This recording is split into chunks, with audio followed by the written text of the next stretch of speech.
The weather is as we always imagine it should be, but it very often isn't. Hello again, everybody. I'm Phil Liggett, joining commentary with Paul Sherwin. And yes, an American cyclist is going out favoured to win this event over the 47 kilometres of cobblestones and a total of 254 kilometres. As you can see, it's raining here at Compiègne. We're 80 kilometres outside of Paris, and the riders are not too eager to come out of their cars. The overall distance of 254 kilometres, the only real change to the course this year is we go into the forest of Arenberg the opposite way. The way we did until 2 years ago, and then they said it was too fast and too dangerous. Well, to counter that, there's now a new section of cobblestones that should break the field up before they go into the forest. Well, let's go to Paul Sherwin. He's in the rain as well, and talk to some of the riders. Stewie, what are you laughing for? This is crazy. This is going to be awesome. It's going to be it's the definition of hell of a north. It's going to be a very big day, good adventure. What are you looking for when we go to the first section of cobblestones? To be in the first five. Today's just going to be a day of tactics, but just to be in the first 5 to 10 riders pretty much in every section. If the roads are going to be so slippery and so muddy that you just have to lose a bit of concentration, which is obviously going to happen at some stage along the road, and you could find yourself from the back of the bunch just swinging in the mud. On a day like today, it's really much more important to get into the first section of cobblestones in the first 5 or 10. It's almost going to be a race to the first section of cobblestones like the bunch sprint. Yeah, well, it seems to be, most years when it's dry, it's pretty much the same thing. But now that it's wet, it's just going to be so much more important. And, if you got to have a lot of luck on your side today, hopefully no punches and a minimal amount of crashes, It's a bit crazy. I talked to quite a few guys this morning, and they all seem to be super motivated with this bad weather. Yeah, it's sick, isn't it? It's going to be fun. Good luck. Thanks.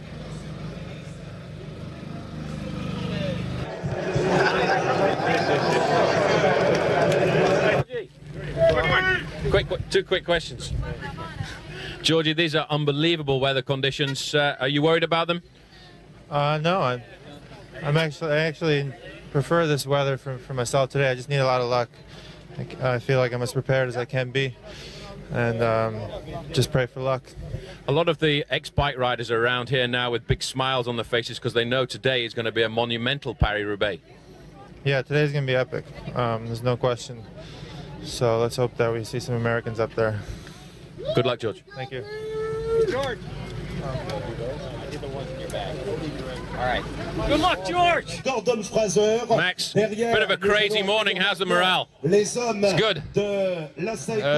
Tough day for tough guys. It's definitely going to be a tough day for tough guys, but it's also very important to ride in the first 4 or 5 places in the cobblestone sections. Yeah, especially I'll say the first 3 or 4 cobble sections are very, very, very important. Just because of crashes and stuff like that, you need to be really in the front. So I never did a Paris-Roubaix under the rain, but I need that one also.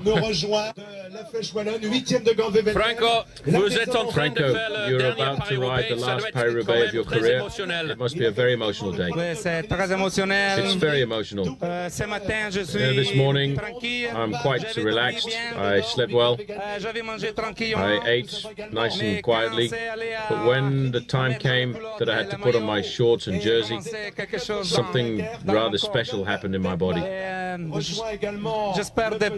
hope I can start really quickly just to get this pressure away from me. It's going to be a big Paris-Roubaix today with this weather and the mud. Are you scared or are you happy? I hope that I don't have too many flat tires. I'm a very heavy rider, and therefore it's much more difficult with the rain to see just exactly where you're riding with your wheels. But this weather is for a specialist. You have to do all of the cobblestones.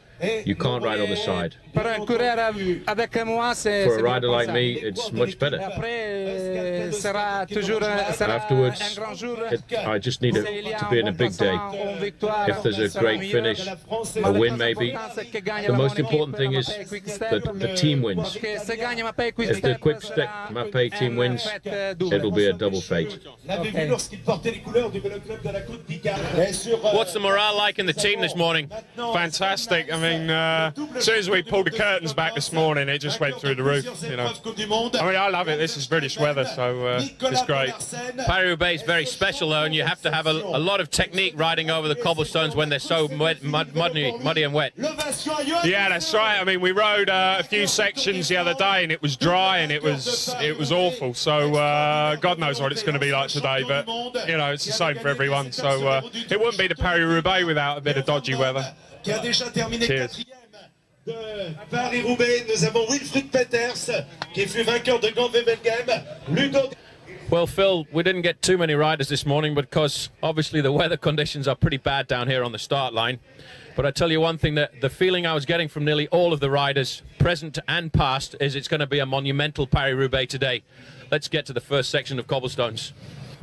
Thanks very much, Paul. And as you can see from the sky there, the clouds are still threatening at the moment, though. The rain has stopped this breakaway. We're now looking here at Stefan de Jong of the Rabobank team, formed after only 44 kilometres today of the 254. And there are 6 riders in it, and de Jong is now in trouble.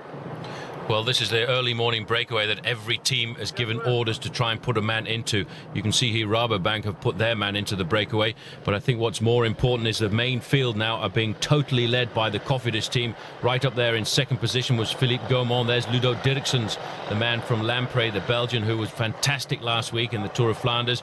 And you get an idea here, Phil, to see the speed over these early section of cobblestones. But look at this, we've barely had a sprinkling of the cobblestones yet. There are a total of 47.3 kilometres of them. Already the riders are absolutely caked in mud. The breakaway, as soon as they came onto the section at Troisville, the Rue de la Sucrerie, then the action has started, and they're trying to now reel in this group, which at one stage was over 6 minutes ahead.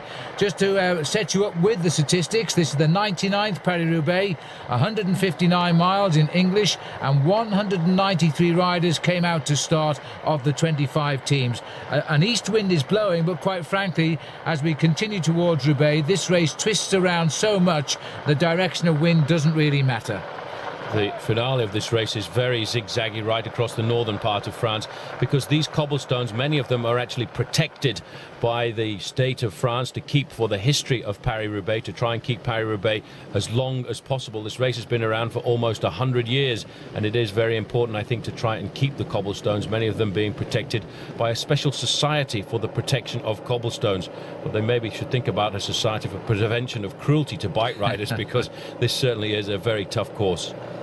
Well, the 99th year, it'll be a big one next year, that's for sure. But right now, for somebody, it's going to be a big one this year. The name of the riders in the breakaway are Jens Voigt, Credit Agricole, Florent Brad of Festina, Stephen de Jong we've seen, Christophe Agneluto, former winner of the Tour of Switzerland, Stefan Bergès, his teammate, and Sylvain Chavanel. They are the riders out in front. And this at the back here now is Bergès. Well, this is the long line of the main field. In fact, we've already got information over Race Radio that one man missing from the front group so far, Phil, is Andre Schmiel. He was involved in a very dramatic crash on one of the early sections of cobblestones, but you can see there, Johan Museo, no such problems for him. He's leading the charge in the second group on the road. And there is the second group on the road down there. As we twist and turn, we're heading out towards the Forest of Arlenberg. Still a little way to go to that yet, as the field now threads through the towns here, the industrial parts of northern France. And this rather large group now trying to hunt down the leaders. It has been the most difficult day of racing already, with the attacks going early, and the riders very worried. And look at the clouds up there, Paul, and the way the rain is threatening. Thank heavens it's not snow, but you never know at this stage. Well, you can never tell at this time of the year in the northern part of Europe. It can turn very quickly from just rain to thick snow falling on the riders. The important thing in a Paris-Roubaix like this, though, is to keep the morale high and to get to the early section of cobblestones in the first 5 or 10 places. Stuart O'Grady told us before the start how important that was, because if you don't, the crashes always happen in 14th or 15th position, and in a section of cobblestones like this, you can lose immense amounts of time. Cofidis, pressure on them because they're a northern France team, and they've ridden well in this race in the fast. They're the riders on the right of our picture. The Roman Vainstains, the world champion, just slipping through our picture to the left there. Looks like other riders up here now are challenging for the front. There's a lot of movement going on here because the riders very afraid about these early sections of cobblestones. You certainly can't win the race at this stage, but you most certainly can go out with a nasty fall. And just look at the state of these bikes now, and this is going to become a real problem later on as we've gone back up with the leaders now. Florent Brad is the Festina boy. The green shorts there is of Jens Voigt, and Stefan de Jong has got back to the leaders now, and the leaders look as though they're thinning out anyway. Well, we've lost 2 riders from this leading group. One man must be Christophe Agneluto, who had a puncture a little bit earlier. He was in the leading group of 6 riders, and these guys now feel continually looking over their shoulders. You can see Stefan de Jong has got another problem here, and it may well be a back tyre problem. It looks as if the tyres are okay. It could be that he's got a problem with the legs. He's coming up to the next section of cobblestones. This is section number 18. That is counted down from the top, and we have 18 sections of cobblestones left to go to the finish.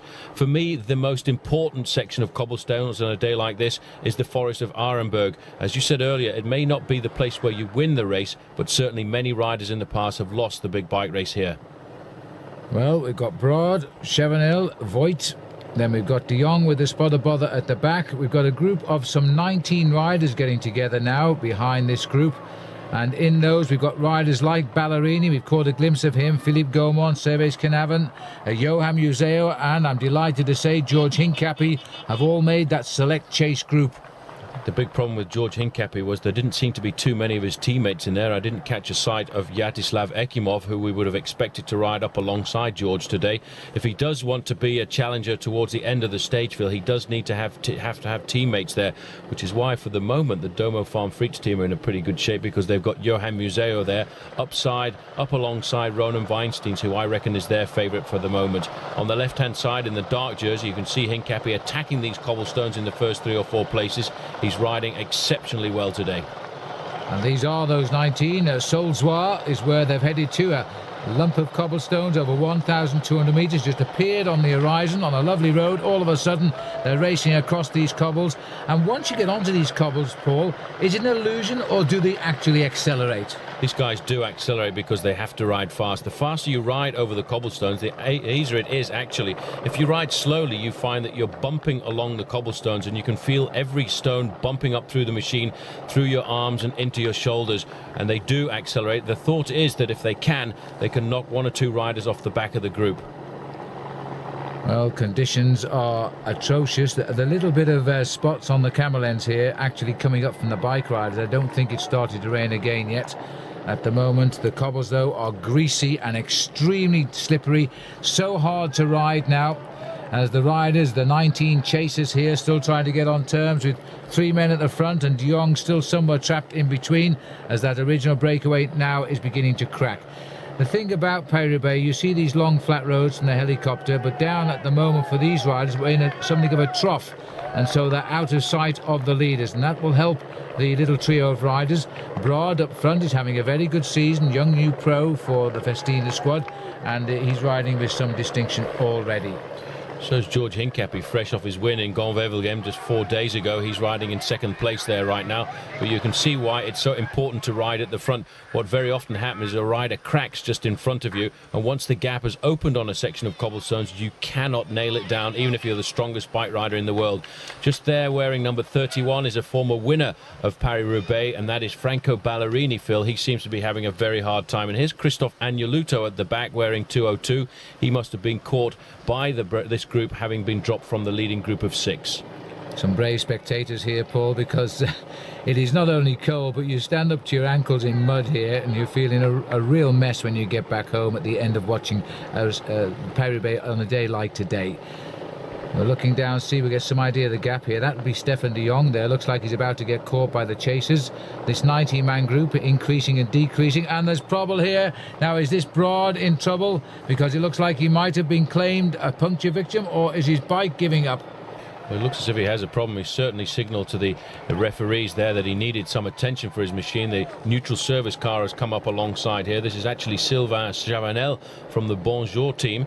I'm not sure what his problem is at the moment, but he's discussing something with the neutral service vehicle there. The neutral service vehicle is the car that looks after every bike rider in the road, and the service car's nearly taken him out. Well, he's had to come back from the break, so as far as we know now, there are 2 riders left behind, and Chevenel is not at all happy. Whatever is wrong with his bike requires his own personal race vehicle and not the neutral service vehicle, so he's out of the break. Well, that could be a pedal problem. The big problem that the neutral service vehicle has is there are so many different teams and so many different pedal sponsors, and if you don't have the right pedal and cleat combination, then you can't get onto a spare vehicle.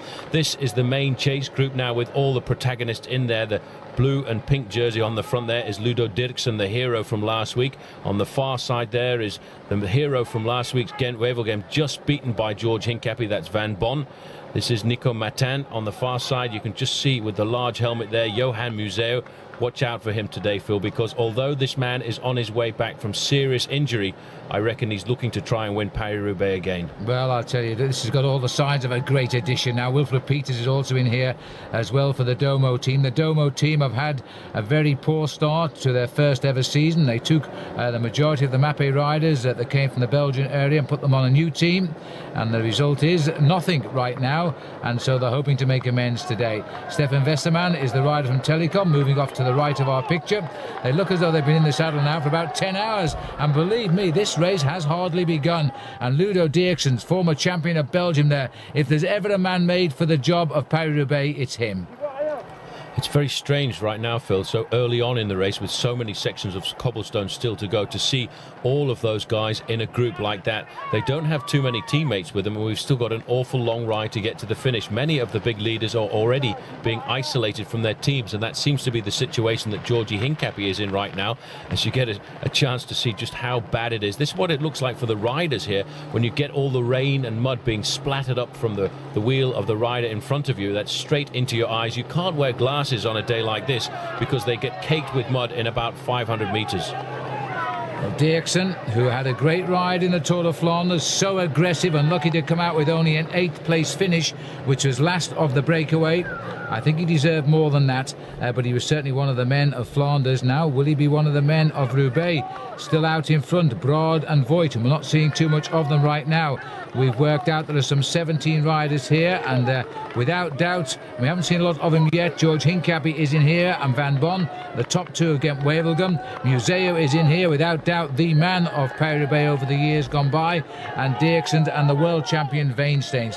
Primary movers of this chase group. We're hearing, Paul, that the Chamil group, which all the way also contains, by the way, Peter van Petegem, is now 1 minute 50 behind the 2 leaders. Well, that's going to be a tough day for André Schmil to try and pull himself back into this, because these are all the big names. That's Wilfred Peters there, just losing the top of the cobblestone crown there.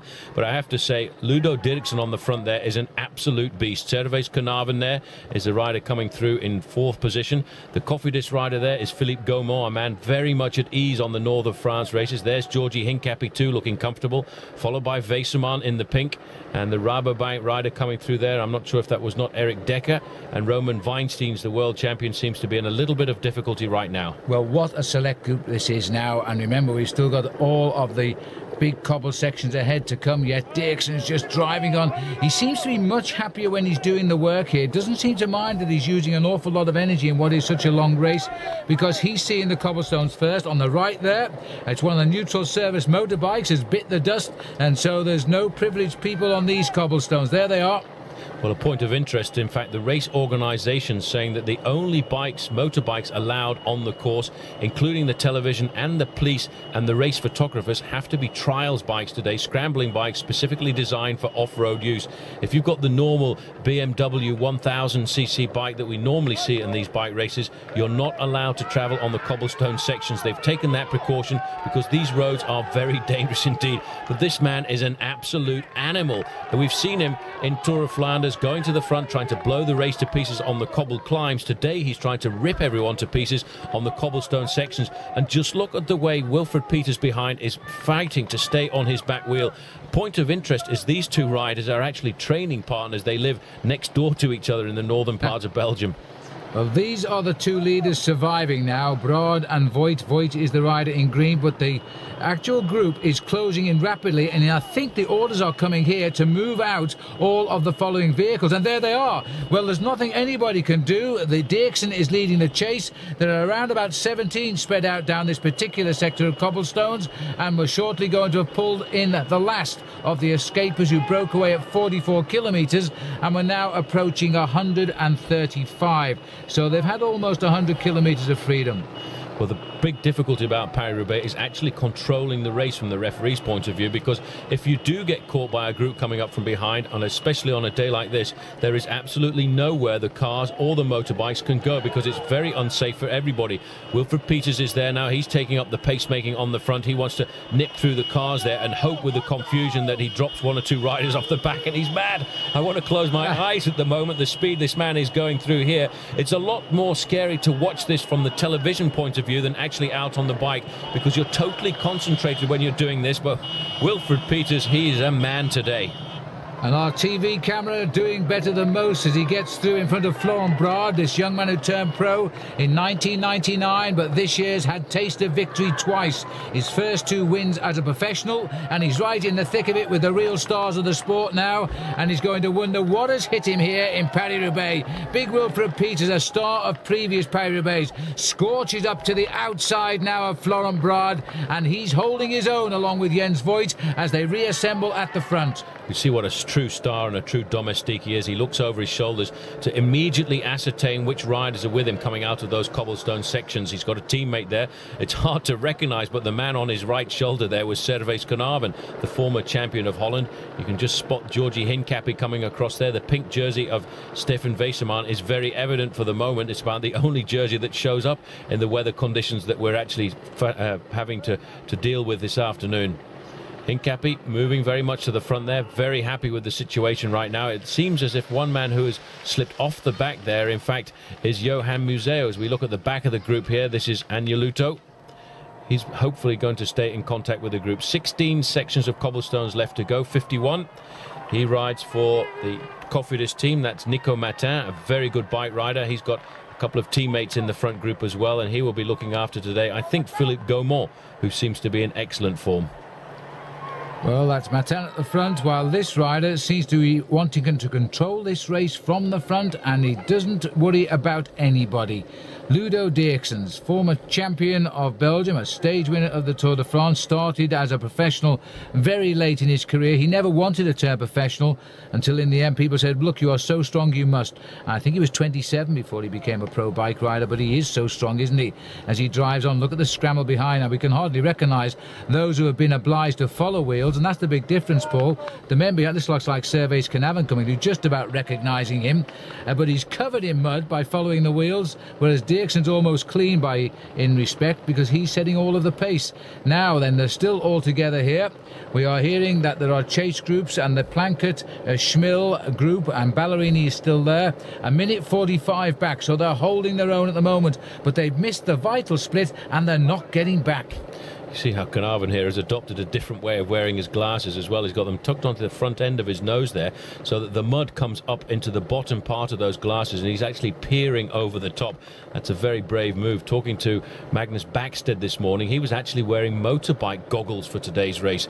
But the real tough Belgian rider in second position there, Ludo Dirksen, there's no glasses for him. All he wants to do is ride at the front on these cobblestone sections, and you can hardly recognise the man behind him who looks as if he's in a dark suit. Well, that is Georgie Hincapie, the US postal rider, who's in this group at the moment, and the group seems to have split completely over this section of cobblestones, Phil, and I think when we come out of it we will only have 8 or 9 riders in the lead. Well, this race has started early, big time this year, and it's because of the slippery cobblestones that's done that. Still in there is Jens Voigt and Brard, but I think, in fact, they are beginning to find the pace a little bit too much now. I think that Jens will be a little bit upset that coming up in this forward group are none of his teammates. That was no doubt the point of his attack, but they haven't made this vital split. And Stuart O'Grady, who was hoping to be right on the sharp end coming onto the first set of cobbles at Troisville, well, he wasn't, and he's not made made the split. But he did know what he should have done, Paul. He was absolutely right. The riders at the front of the bunch, when they hit the cobblestones, got away with it. Well, that's the important thing on a day like this. This will be a legendary Paris-Roubaix ride, as we'll talk about it for a long time to come. And now the rain has come down. That may well wash a bit of mud off the bike riders at the moment, but it's going to make the thighs a lot more difficult because the temperature out here at the moment is not very much more than 5 or 6 degrees Celsius, and that will really freeze these riders to the bone. Hincapie looking very concentrated, a bit isolated right now because there are 3 Domo Farm Freak riders in this group. Ludo Dirksen is on his own at the moment. May well be there's a 4th rider in there because Johan Museeuw may just be tagging onto the back of the group. And don't forget the world champion who doesn't ride in their colours, Roman Weinstein's also in here. So maybe they've learned the lesson, Paul. It's just taken a little while to warm into the season, perhaps because they have been missing the moves, but they know you can't afford to miss a move in this particular race. There's too many imponderables. Too many things can happen to you if you're forced to chase early on for a simple mistake like missing a move, because sooner or later you might have a fall, a puncture, or just slip out of the group. Philippe Gaumont taking a drink. Got the bands on as a former French national champion. This is Museeuw on the front, looking very strong right now. This man almost lost his life last year in a motorbicycle accident, having 2 years previously almost lost his life in Paris-Roubaix in the Forest of Arenberg. And this year, with that change, we're going back into the Forest of Arenberg in exactly the same direction that we went when Museeuw had his accident. He will be thinking about that, and certainly it was on conditions like this. So a lot of riders somewhat worried about the new approach to the Forest of Arenberg, because when you do hit that section, you're hitting it at around about 40 miles an hour going downhill on slippery stones. Well, there's a look here at Servais Knaven. He actually has washed off a bit of the mud as he's come out of that rain right now.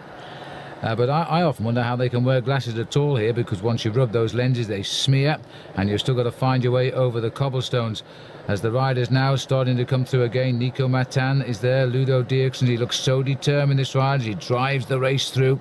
This is an interesting group. Philippe Gaumont, Chris Peers are other riders in this breakaway, Stefan Westerman, Van Bon, Rolf Sorensen, I haven't actually seen him, George is certainly here, Dirksen we've seen, Weinstein is always around, and we've seen Museeuw and Peters and Knaven. The other man we haven't seen much of, Paul, but should be enjoying it immensely, is the bronze medalist in the World Cyclocross Championships, Sven Nys. This is definitely the kind of situation that a man like him should appreciate and be good at as well. Looking here at Nico Matan, there's a group of 5 riders at the moment, around about 1 minute behind that group of riders, in fact containing Franco Ballerini, a former 2-time winner, and the group of André Schmiel. And we are hearing that Schmiel is trying to ride across on his own at the moment, Phil, is at 1 minute 35 seconds. So Schmiel, a tough bike rider, he hasn't given up yet. He wants to perform well in Paris-Roubaix, but he's putting in so much effort. I don't see him catching back such a group here. That this is really the heads of state of the world of professional cycling, because there's a lot of big names in this group. Strong, alert men have found their way to the leader group here in Paris-Roubaix this year. The 99th time, and it's turning out to be an absolute cracker. George Hincapie, the only US postal rider to make it, but that was what the plan was by the team, to make sure that George was protected as long as possible so they could get in. We're now moving on to Pavé section 15 at Haspre, and this is 1.7 kilometers, and they are absolutely flying over the mud here, and it looks as though it might be Wilfred Peters, is it, who's got the lead now? Peters on the front, followed by Servais Knaven, 3rd place going to Georgi Hincapie. Actually, in that little group of 5 riders at 1 minute, Phil, is also another former winner of Paris-Roubaix, Andrea Taffy, who was also involved in an accident on the first section of cobblestones, is trying to pull himself back up to the lead at the moment, but it's going to be very difficult. And in the past, we've seen the Mappé team being omni-dominant in this Paris-Roubaix Classic, and today, force of numbers at the moment is actually leaning over to the team that was formed by the split-up of Mappé, the Domo Farm Freaks, because, as you said, definitely, there are 4 riders from Domo Farm Freaks in this team, and at the moment, the 2 men doing the bulk of the work on the front are Servais Knaven, followed by Wilfred Peters. Johan Museeuw taking a little bit of a backseat, and I think he's obviously reserving himself for the final few kilometres. Well, that would be the likely tactic. Workhorse Servais Knaven here, former champion of the Netherlands. There he is, speaks very good English, and a very nice friendly chap when you meet him outside of Paris-Roubaix, but right now concentrating on the job in hand. Pavé sector 15 we are on now, 145 kilometres done, and he's got himself on the front. Even if you wanted to let somebody come through, it would be nearly impossible to do so. You don't move sideways, left or right on these pavés because they're so slippery right now. You just concentrate and drive on by yourself. There's a long thin line. We've made it 16 riders in this leading group now, and they're getting away. They're still looking at nearly 2 minutes back to Schmiel, who apparently is chasing with Van Petegem, but we've seen nothing of this because our cameras are committed here with the leaders. And if they did fall back, Paul, to pick up the chase, they might never regain the front. Absolutely not. The man on the back here is the third Cofidis rider in the group. This is Chris Pearce. But the front of the group, you can see on a day like this, Phil, when the weather conditions are absolutely atrocious, it is very difficult, as you said, to go past the rider, to overtake. The rider on the front always wants to ride on the crown of the cobbles. You see how it sumps down on the left and right hand side of the road there. That is where the cobblestones get broken up, and that's where you end up getting impact punctures. So you can see Servais Knaven riding with a lot of pressure, a lot of power on the front here. He's trying to set the race up for his teammates because they realise with 4 men they're definitely in with a chance today. Domo Farm Frites looking for the big win. They haven't had a real big win since the start of the season, yet they have been billed as one of the #1 teams in the world.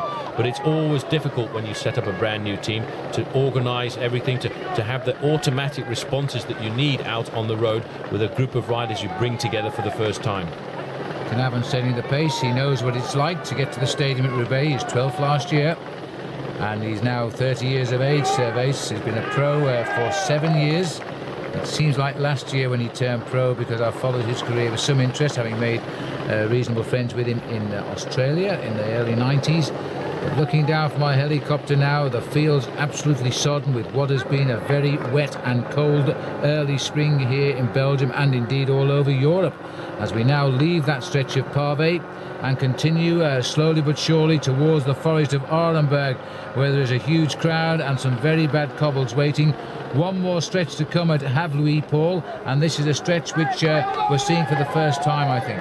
Well, let's hope the water is gone. They've actually tried to pump water out of this section of cobblestones over the last few days. It's a brand new section that was brought into Paris-Roubaix to make the approach to the forest of Arenberg a smaller group. They figured that this section of cobblestones would actually split up the field, and that way only have a group of 30 or 40 going into Arenberg together. Right now, the organisation must be quite happy because this leading group is only 16 riders for the moment, so we will be going into Arenberg with a smaller group, but already it's a huge group of names who we expect to see at the front in Paris-Roubaix, and these guys, all champions in their own right, are now looking at fighting out more than 100 kilometres before they get to the finish line. Well, looking here at the leaders, situation behind Andrea Tafi himself, the past winner of this event, is riding at 1:15. He's missed the split. Then we've got Karsten Kroon, and we've got also Franco Ballerini, twice a winner, at 1:22, and Andre Schmiel and Peter Van Petegem in a group at 1:50. They're the time checks reaching us, but right now the pressure on at the front and nobody waiting for anybody. Sitting again at the back here is Angeluto. Was part of the original breakaway. He had a flat tyre while he was in that, but he's now fallen back a ways. This is the group there. In fact, that looks very much like Franco Ballerini's group, so this will be the second big group on the road trying to ride themselves in. Just off the front of this group will be Andrea Tafi. You can see one rider there, Phil, just trying to ride away. He was in this group a little while ago, and he may well now be thinking that he is strong enough to ride across to the front group. But with those big names in the front, 1:15, 1:20 seconds is a very difficult call. Official cars there moving off the road to let the breakaway through. We're heading now to Havluy. A next stretch of cobblestones. After that will be into the forest itself.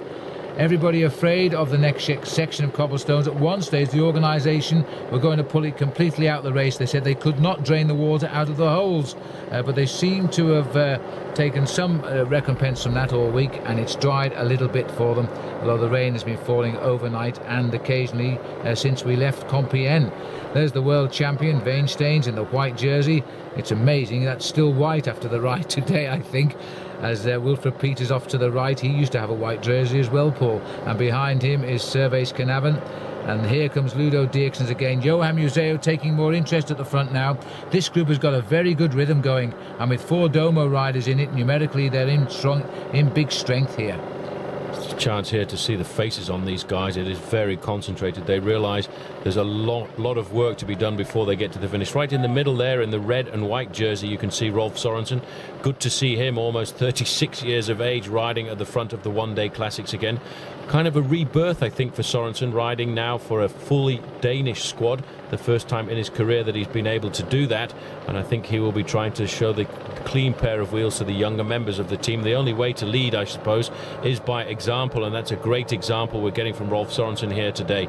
The world champion, I reckon, though, must be the #1 man for Domo Farm Frites. They tried to bring him into Tour of Flanders in an ideal position, and today, if we go onto the stadium like this man has got a great chance of winning. But this race, I feel certain, Phil, will split up an awful lot before we get down to the finale. Jens Voigt having problems with his vision now as he tries to clean the lenses, and the more you rub them, the less you'll see, I would suspect. As the man who started the move at 44 kilometres out is doing very, very well to still have legs to stay with this rather select front group here, which is now a further 100 kilometres down the road. We're around about 150 kilometres covered now, so just over 100 kilometres to go. And the sign that when the race usually starts is coming through the forest of Arenberg. I would suggest it started a lot earlier than that today. Slipped away a little bit here now, further down the group. This is the Ballerini group, and trying to keep control of things. Taffy is back in it, and so we've picked him up. He's number 37 there. And they are riding about 1 minute and 20 seconds behind that front group. Well, there's still a possibility for these two former winners to ride themselves back up to the leading group of 16. Last time we saw the leading group, though, Phil, they were all riding very well together. The rider in the yellow jersey there of Team Coast is Frankie Hoy. He's the leader, really, for the classics of this new team. The team which, during the winter months, signed up some very big names like Alex Zuller and Fernando Escartin, in a hope to try and qualify for the Tour de France. The selections would be made in around about 1 month's time, which is why it's much more important this year for a lot of the teams to ride well in the classics, because in previous years, the selection for the Tour de France has been made during or after the Tour of Italy. Now, these riders not really organised here, probably mixed feelings from one or two of them because of their teammates up in the breakaway. But Nico Matan is up in the breakaway, as we have said, but Ballerini here would love to be. This is his swan song. Goodbye to all of this pain, toil and tears for him. There he is. This wonderful man has brought so much happiness to Paris-Roubaix. He thinks this is the greatest race in the world, and because of the treatment he receives from the French public, it's strange to say this, an Italian choosing a top French race to say his farewells. And when this race gets to the finish, they will have an official reception on his behalf at the finishing line. Certain riders end up having a love affair with Paris-Roubaix, and certainly Franco Ballerini has had one.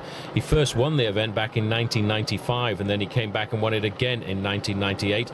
But he always has tried to make this the most important season, the most important rendezvous of his season. He's built his whole classics program around riding well at Paris-Roubaix. It's a difficult thing to do, but he has earned himself the name as a specialist of this great one-day race. This man we're looking at right now on the front, Phil, is also a specialist of Paris-Roubaix. That is Johan Museo, and what a great comeback it was after smashing his kneecap in the forest of Arenberg and fighting back to come up once again to take the win out in this race. And it would be amazing if he could win it again today. Yes, it certainly would, and boy, would everybody be happy at Roubaix, because although we're in France, they love again the man who comes from just over the Belgian frontier, which is only a few kilometres away, of course, from Roubaix. Clouds are lifting a little bit, I hope. I'm not sure that I'm saying that to convince myself or to help the riders out here, but certainly as we race now towards the forest, the coal heaps in the distance as we head to the area where they once mined coal, and where the coal mines have now become something of national monuments, we are racing in. Remember last year, Paul, when we met Jan Slablanski at the Forest of Arenberg, he claimed to be the only man to have been above and below the ground there. Well, Jan Slablanski, of Polish origin, moved to the north of France with his family just after the war, and he actually became a miner in the mine head, which is just above the Forest of Arenberg, and he thought it was quite amusing. I don't think he worked down the mines too often, maybe only 7 or 8 months, but he went on to become a brilliant bike rider, including a title at the World Championship level, and certainly was one of France's great heroes. Dirksen's patching up a little bit of a gap in the lead group there in that mauve jersey, but they've all come back together again. Now we're seeing the helicopter traps underneath there, which are those electricity cables on pylons. You've got to watch out for those when you're concentrating on filming Paris-Roubaix from a helicopter. But that means we are heading now towards the Forest of Arneberg. Still a little way to go. We're out in the country as this little group, for the moment, I sense a little lack of coordination here. The riders not really getting it together. Well, if that's bad up front, look at this behind. They're losing ground wholesale here because they seem to have almost stopped racing in that second group right now. I think most of these riders being caught out by the fact that the race really split up on the early sections of cobblestones. This is another group further down the road there. That's Maximilian Schiandri on the far side. And these riders, I would say, at the moment, must be trailing by around about 3 minutes. A chance to look inside this group. In fact, Andre Schmiel is in this group. This is the Schmiel group. This is the third group on the road. And I reckon, Phil, that he is around about 1 minute and 40 seconds behind the leaders right now. So for him, I would say his Paris-Roubaix today is absolutely doomed. Well, they're waving at the camera. I can't believe this, but they are convinced they're not going to see the front of the race today. Well, Schmiel won't be kept into that category. If he senses that, I'm sure he will try to move up because he's a very determined rider and he's won this race in the past. Coursing over the canals here in northern France. Well, we have one more section of cobblestones to go, Phil, before we get to the Forest of Arneberg. The Forest of Arneberg is 13 sections to go to the finishing line. And on the front here, this looks like Jens Voigt, so he too must have been left behind from the front group. Voigt in the front group earlier on. In fact, no, he's still here in northern France. Well, we have one more section of cobblestones to go, Phil, before we get to the Forest of Arneberg. The Forest of Arneberg is 13 sections to go to the finishing line. And on the front here, this looks like Jens Voigt, so he too must have been left behind from the front group. Voigt in the front group earlier on. In fact, no, he's still, this is the front group. Yeah, bit of chaos here on the roads of Paris-Roubaix, but this is what the bike race is like when you're in weather conditions like this. Nobody really knows what is going on in the bike race. Most of all, the team management have a hard time keeping in touch with their riders because the race can be split up from front to back by around about 10 minutes.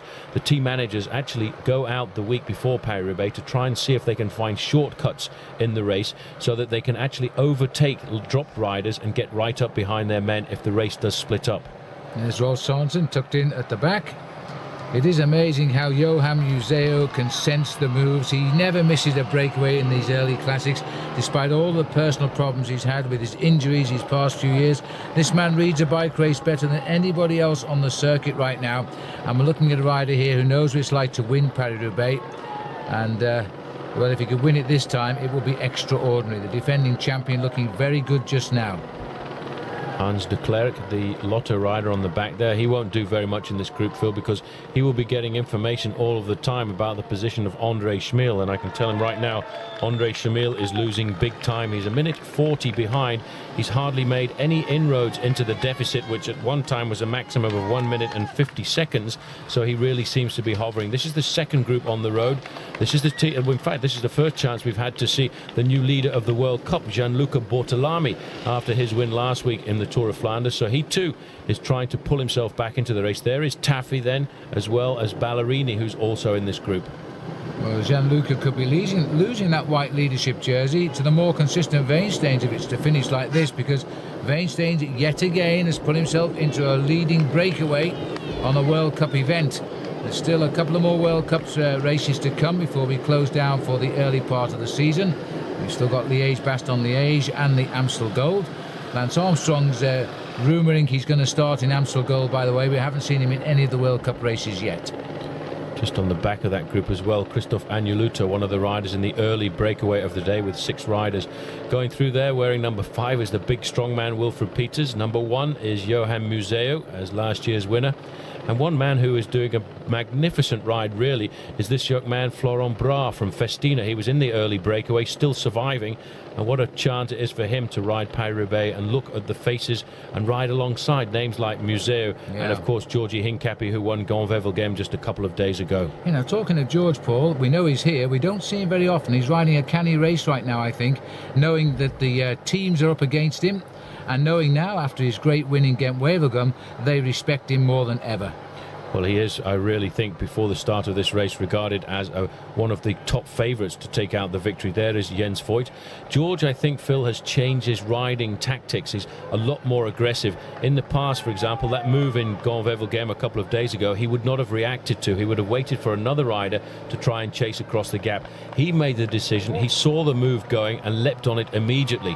When it came down to the sprint, he was very calm and collected and put in a perfectly timed finish. Right now, he's in a difficult situation because although you can see by the way he's pedaling, he's got good form, the legs are good, the sun finally is coming out here on Paris-Roubaix, but he's isolated. If he has the slightest mechanical problem, he's going to have a hard time getting back. Domo Farm Frites have got 4 riders here, Cofidis have got 3 riders, Rabobank have got 2. Georgie Hincapie is totally on his own. Yes, and this also reminds us, you know, if George had accepted once the offer to join Mapei, which would have taken him away from the American teams, and of course which he turned down, then would he have won a classic race before this year? Many people think he would have done, because Mapei, until this year it appears, they were a great classic riding team. But George Hincapie has got what it takes to win a Tour of Flanders or a Paris-Roubaix, and it may well be today that he's got the chance, but he does have to ride a very intelligent race now. He's actually there, Phil, 3rd from the back of the line at the moment. He's going to let Domo Farm Frites do a lot of the work, and he's moved right up to the front right now. He has to pay attention on the cobblestone sections and try and hide on the tarmac sections of the road when it's a lot smoother, keep himself out of the wind. Dirksen also is not worried at all by the armada of Domo riders in this group, because on this section of cobblestones we are now on section number 14 to go to the finish line. Dirksen comes to the front, puts the hammer down, wants to blow as many riders off the back of the group as he can. He's not blowing George off. George is paying quick attention. This was the cobble stretch that they all feared. Every team came and took a look at this, and none came away with a favourable reply. But now they're on it, and this, as I say, a new stretch which lines the riders up. The idea was to break the field up before we entered the Forest of Arnhenberg in what is now known as the dangerous direction. But indeed, the organisation didn't count on the weather this year, because the weather has broken this field up long before this stretch. You can see that the cobbles have been very muddy. There's about an inch of it still lying there. But only a couple of days ago there was genuine concern they would not be able to drain any of the flood water off this stretch of roads. Dirksen, this man, just loves the cobblestones, straight onto the front now, but it's nice to see Hincapie taking no chance whatsoever and has gone there now into 2nd place. Just look at the mud getting thrown up from Dirksen's wheels there as he tries and battles, in fact, to stay on the crown of these cobblestones. If there are any good Italians watching this today, they would be saying, "Che bestia, what a beast." This man is an absolute animal over these cobblestones. And you see all the other riders, they're having problems at the back there because they can't exactly see which line to follow because of all the dirt that is being sprayed up into their eyes from the rider in front. 3rd position there is Philippe Gaumont, a previous winner of Gont-Wevelgem, following number 111, who is this year's winner of Gont-Wevelgem. And Gaumont's gone straight by. He's mad. He's absolutely crazy, but he loves this race. You have to love this race to come here. I don't know how he held that up, Phil, but he really just flicked the back wheel straight. And he just automatically corrected it. A reflex action, didn't fall, and there he goes again and does it once more. You can't look over your shoulder and hope to ride these cobblestones. But this group, I think when we come off these cobbles, we will find they have been stretched now, because Gaumont has lifted the ante a little bit more, but Hincapie is staying well in touch. This is going to be an absolutely superb race now to the Forest. Absolutely magnificent. When they come out of this section of cobblestones, they have 8 kilometres to go to the Forest of Arnhenberg. Peters is the man on the left-hand side there, but his teammate, Servais Knaven, is riding a race as if he was possessed today. He realises they've got a great favourite in their midst, Johan Museo, who's in good form, I reckon, and Ronan Weinsteins. He's the Dutchman on the squad. He's on the front there, hammering along. Moving up there is one of the riders, it looks like Sven Nys, who is still a cyclocross man at the front of Paris-Roubaix, and that doesn't happen very often. The best, most famous cyclocross man ever to take part in Paris-Roubaix was Monsieur Paris-Roubaix himself, Roger de Vlaeminck, who took out a World Championships at the cyclocross, but he went on to win Paris-Roubaix 4 times, which I think was a lot more important to him. If memory serves me right, Paul, with Roger de Vlaming, he didn't puncture, didn't have a single flat tyre in the first 11 times he rode this race, which is quite an unthinkable record. It'll never happen again. The thing about de Vlaming was that he was such a magnificent bike handler, and he was able to let the front end of his machine float, and he seemed to always find the smoothest section of cobblestones, and he would ride over these cobblestone sections around about 40 miles an hour. Quite remarkable. I remember one year when I actually didn't ride Paris-Roubaix with the pros. I'd had an injury just 4 days before. I split a muscle open, and I came to see the race from the side of the road. You don't feel the speed as a bike rider because you're concentrating on the guys in front of you, but if you stand at the side of the road, the speed with which they hit the cobblestone sections is absolutely remarkable. This is Schmiel. This is Schmiel. He's shed himself over everybody else. This is almost a show of desperation here from André Schmiel. We've got him timed at 2 minutes, and he's trying to desperately cross the gap alone now. He sensed, Paul, that group were not going to come back. We saw them wave at the camera. They'd already seen the end of their Paris-Roubaix, and this man says, right, it's me or nobody. He's a tough man. He's one of the oldest bike riders in the profession right now, and he saw the rest of the group. The morale had gone away from that group, so he thought, well, I've only got one thing left to do, and that's to try and ride across on my own. He can only hope now, Phil, coming onto this section of cobblestones, with 8 kilometres to go to Arenberg, that there is chaos in Arenberg, and he manages to get onto the tail of the group. It's going to be a hard shot, but only one man, I think, in this race today could pull it off, and that is André Schmiel. Well, this is a horribly long stretch of this race, 2.5 kilometres now. It's coming to an end for what is looking like 7 leaders here as they swing off the Pavé. And we are now 157 kilometres covered. Chance to regroup, no big effort there. As Peters checks on his radio, we go back to André Schmiel. Has he got a problem here? Is he just struggling? No, he's got a few problems there. It seemed as if his pedals were giving him some jip there as he tries to balance his machine on the top of the cobblestones. That ridge at the top is the most important place to ride when the weather's like this, and it seems to me as if he's lost a certain amount of his impetus. But this road is a very difficult road to keep your stability on, and André Schmiel is having a hard time today. He will get out of this section of cobblestones, and then he's going to have to ride 8 Ks on his own till we go to the next section, which will be the Forest of Arenberg, and I think then we'll see him start to lose time on the leaders. Well, I know he's had a lot of bad luck today, and I think that was the main reason he missed the split coming through Troisville, but he's paying for it now with a lot of serious effort very early on here in Paris-Roubaix. You get some idea of the deficit because we're heading up to those houses there and the right turn, and we've seen the leaders already make that turn, so he is probably not gaining any time at the moment. Chance to look at his face. It looks rather easy from the back, doesn't it? Then you get a glimpse of his face and you see just how hard he is trying. Well, the bad thing for him is he can see in the distance the race helicopter is over the breakaway, so he can ascertain just exactly how far behind he is. It's a brave move by a man who was caught out in the first section of cobblestones in a pretty nasty accident and delayed by probably up to 3 minutes, because if you're at the back of the group in the first section of cobblestones, you do lose that amount of time. He's currently, the last time check was 1 minute and 40 seconds behind, and trying to ride across on his own is a monumental task, because the guys at the front, although they seemed a little disorganized coming off that last section of cobblestones, will immediately get themselves organized again because of the fact we've got 3 very big teams represented with multiple riders present. Sven Nys going through again, trying to make a switch, not an easy one at that, from cyclocross to road racing, but except today, of course, when one could forgive him for feeling at home. This is Weinstein here, and now has he got a problem because he's talking to the team? No, he's moving back, he's coming back on. I think, in fact, Museo punctured. We thought he had, and we didn't see him. Now Weinstein is bringing him back onto the group here.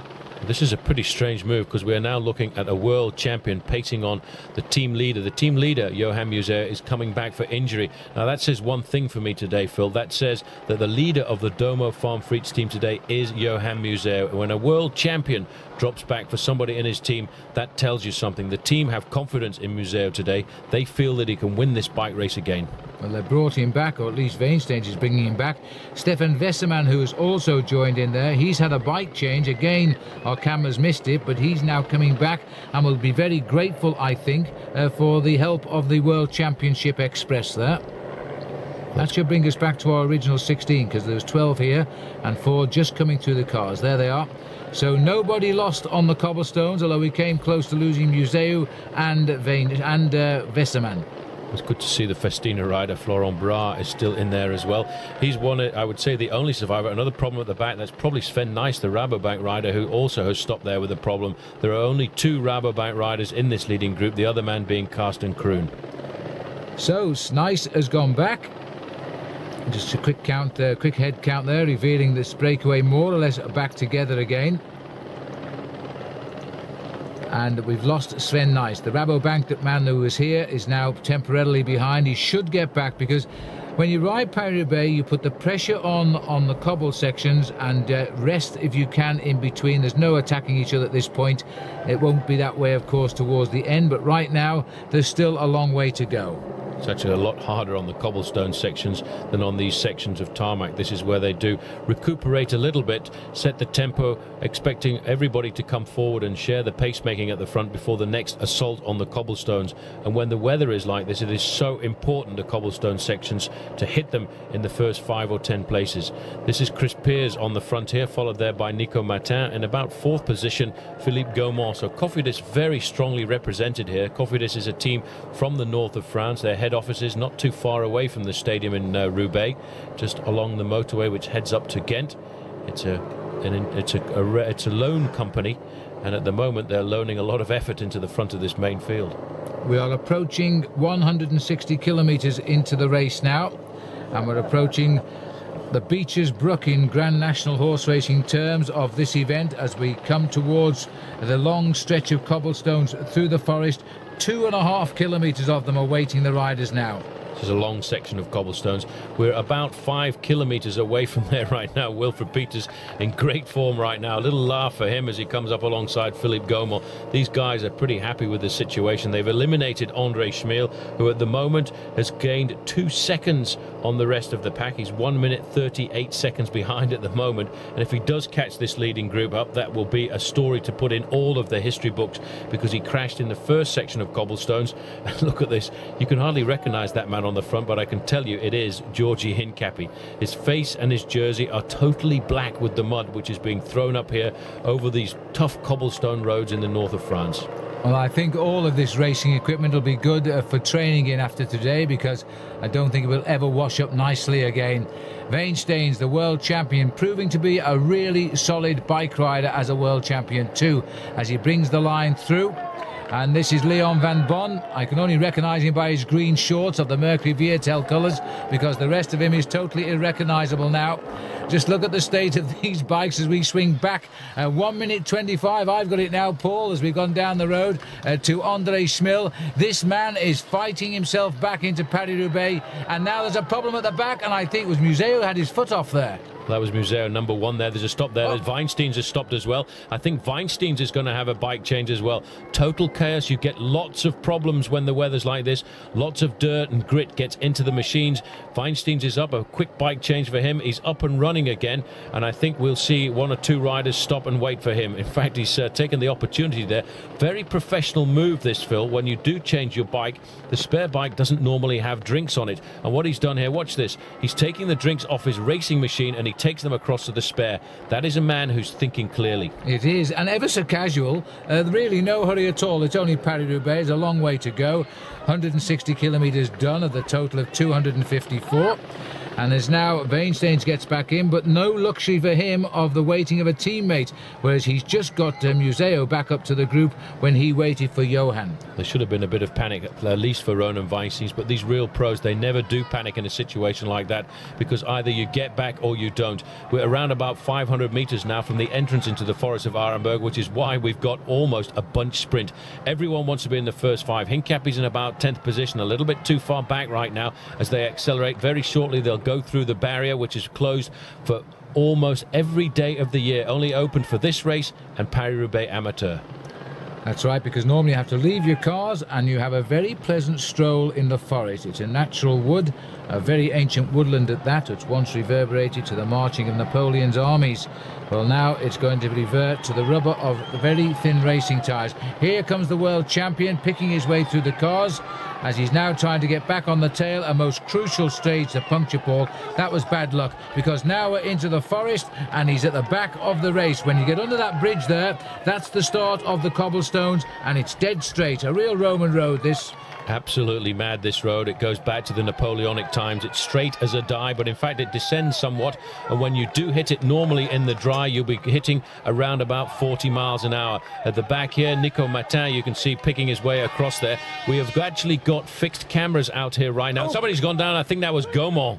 Gaumont has crashed there, and he's on the road, and he's not getting up, and in fact he doesn't look too good. This is indeed Philippe Gaumont. Museo picks his way around, the rest of the break does as well. There's Broad, the world champion's trying to get back. Matin's picked his way around him there. Let's have a look at that again. Hincapie's the man in the front place, and woof, he's gone straight down. These cobblestones are so slippery, it's unbelievable. Van Bon picked his way around there quite remarkably, as we now see Georgi Hincapie leading Paris-Roubaix, the man who started this race as the #1 favourite from the United States, hails from New York, now lives in North Carolina, and it's devastation. You know, I have a feeling this is a very serious crash, though, for Philippe Gaumont. The team manager and the team soigneur are up alongside him, but he's not moving that leg, Phil, and that does not bode well. And they've got to move him, because the cars have got to get through, because the chase is coming up. Schmill will be the next rider through. There's the Telecom car. They're cleaning all of the team cars here, as Rabobank as well. We'll get back up to the front. Neutral service still ahead with the race direction. In the distance, it's an American, George Hincapie, now piling on the pressure. Looks like Wilfred Peters trying to get on terms. This is amazing, because there's still an awful long way to go to the finish. This is the Forest of Arenberg. This is the most dramatic point of Paris-Roubaix right now.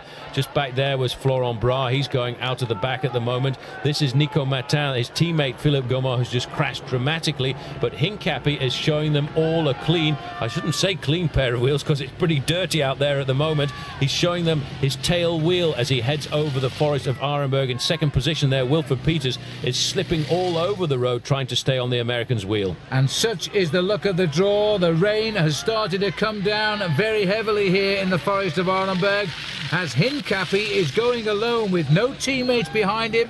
He can only be thinking, get through here safely and see who survives to work with him. Well, there's a rapid dash here and a gritting of the teeth by a man who has finished second and third before in this race, which is a lottery now. And this is Wilfred Peters trying to get up to George Hincapie. Well, where are his teammates there? I think it's Servais Knaven in third place on the road. Looking further back, it looks as if that's Rolf Sorensen coming through now. Stefan Weissemann riding pretty close to the front as well. That is Knaven up there. Looking further back, I can't see Johan Museo, and it must be going through his mind right now. This is about the place that he crashed a couple of years ago and smashed his kneecap on this section of cobblestones. He will be happy once he gets away from here. Looking down here at the Rabobank rider, this is Sven Nys. Oh, Hincapie's down too. Hincapie's fallen when the camera caught him there. He looks as though he's up and safe. Peters has gone through, never looked to anybody. He's concentrating on the central passage through the Forest of Arenberg. Hincapie in all sorts of trouble. He cannot get going. I think he's punctured. No, the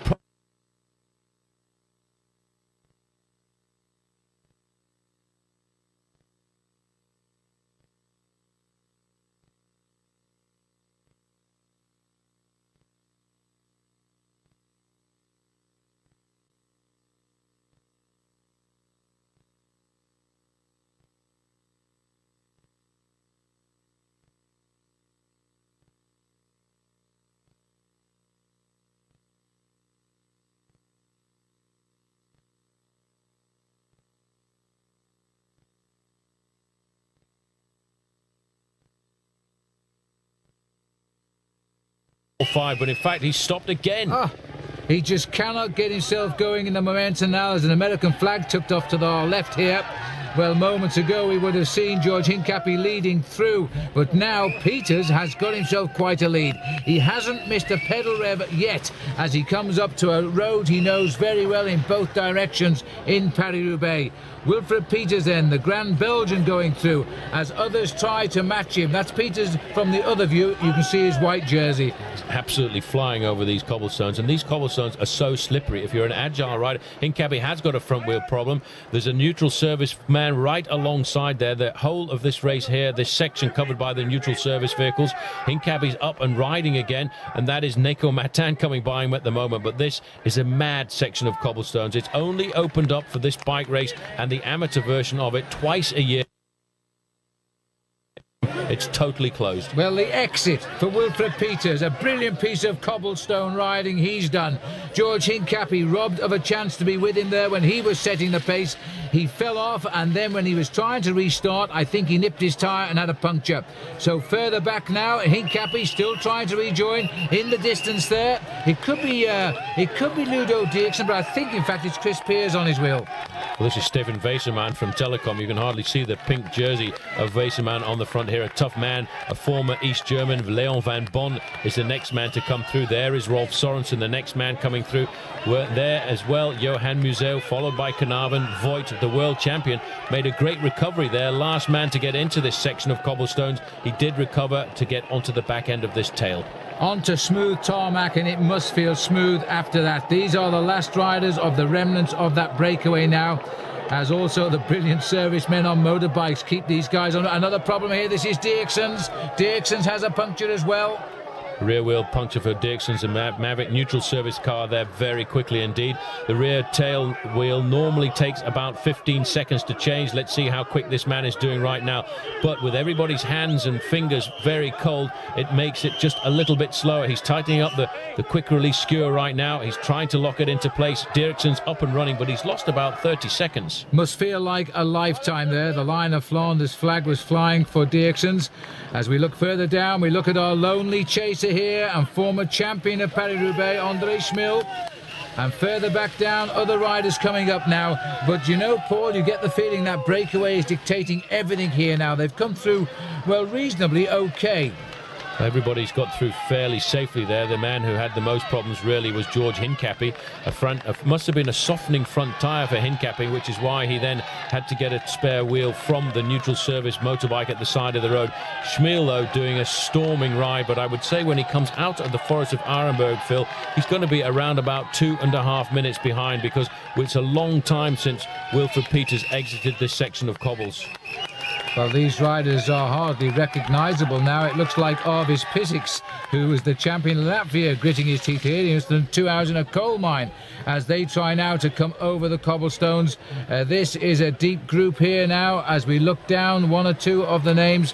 And André Taffé is in there, third wheel. A little further back there on the left in the blue and white jersey is Peter van Petegem.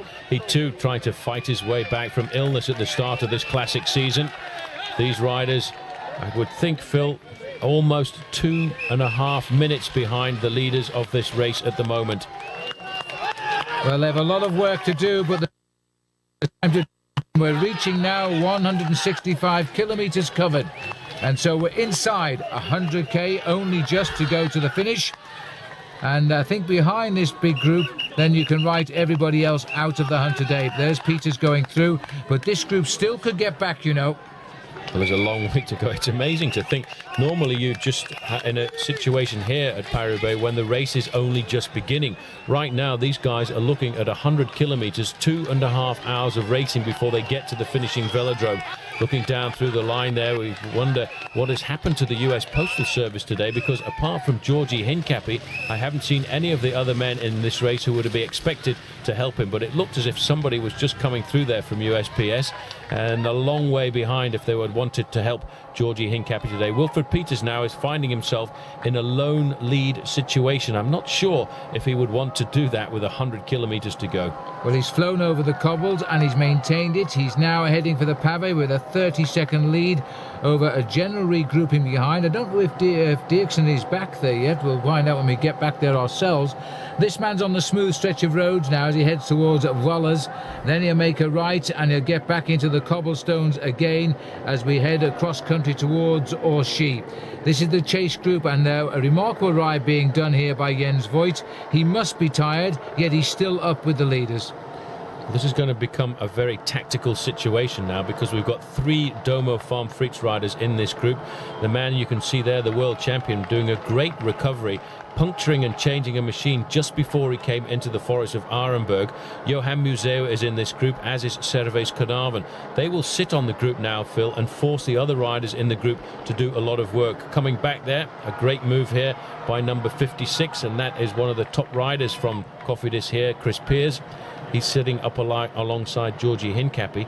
This now should give the advantage for the man at the front, Wilfred Peters, to build up a lead of 1 or 2 minutes, and that will be difficult to nail back towards the end. Well, they're not going to chase him yet. He's still got a long way to go. They know he is a carrot for them to react to because of the presence of Johan Museeuw in this group.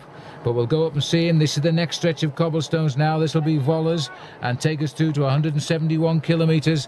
And this is a stand up and win or fall down and lose today, Paris-Roubaix. This stretch not too bad, and we speak with feeling because Paul Scher and myself and some American friends rode over this next section or so. And apart from these initial potholes, Paul, it's not too bad, is it? It's not a bad section of cobblestones. In fact, at the moment, there isn't too much mud on it either. It's been resurfaced in this part. We're going to go through a bridge here known as the Pont Gibus, which is actually nicknamed after Gilbert Duclos-Lassalle, the Frenchman who won Paris-Roubaix on 2 occasions. But just to go back to the forest of Arenberg there, Phil, a couple of years ago, I was riding Paris-Roubaix in a situation like this, a day like this. It's total chaos going into the forest. You don't really know as a bike rider what is happening. I was leading out my teammate Alain Bondu at the time, and we got into the forest in the first positions. Total chaos. When we came out of it, I looked across at Alain and said, how many riders are in front? And he said, this is the front. And then it hit me, there was still 100 kilometres to go. And that's just about what Wilfred is facing here. He's 36.5 years of age now. This is the Pont Gibus. When I first started covering Paris-Roubaix, there was a bridge there, but that's gone now. And this is a slow motion sweeping left-hander where you have to watch your line very carefully through that mud in the centre.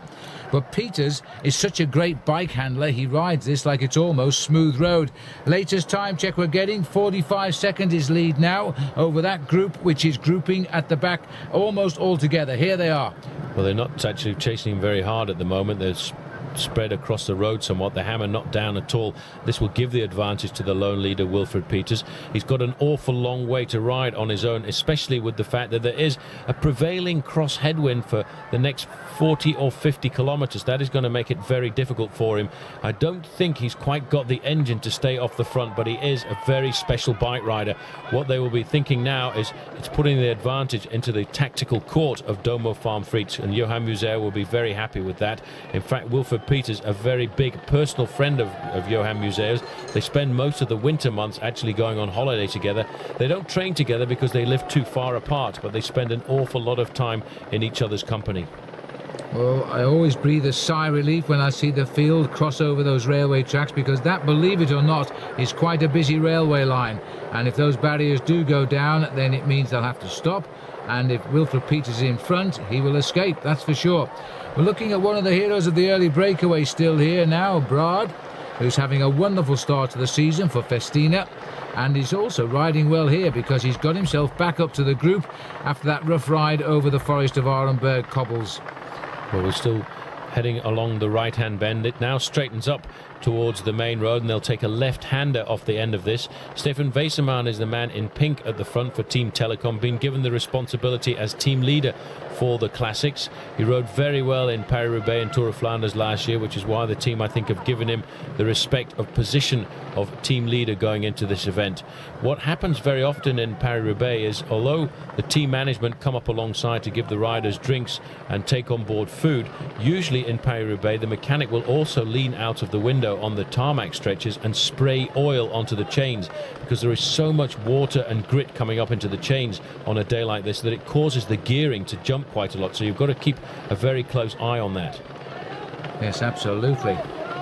Now the riders concentrating. We're on stretch number 12 here now, and we count down to 1. Don't forget, we started at cobbles number 24 at Troisville, heading down towards the 1 as the riders make another left turn. A chance to look at the bikes here, hardly recognisable, but bearing the name Eddy Merckx, of one of the greatest bike riders of all time, and a man who excelled too in Paris-Roubaix. And so this bike being done proud now by Wilfred Peters. Even if he is nearly 37 years of age, he's had a third and a second before in this event. almost not good enough last year for Wilfred, only 11th. But of course, his job was to make Johan Museeuw get the victory, and he did just that. Now he's clear. The gap is still going up, 46 seconds now. He's a tough bike rider, one of the very few who I would put up alongside Sean Yates as top domestiques in the world. This man is worth his weight in gold. He does an awful lot of work for the team.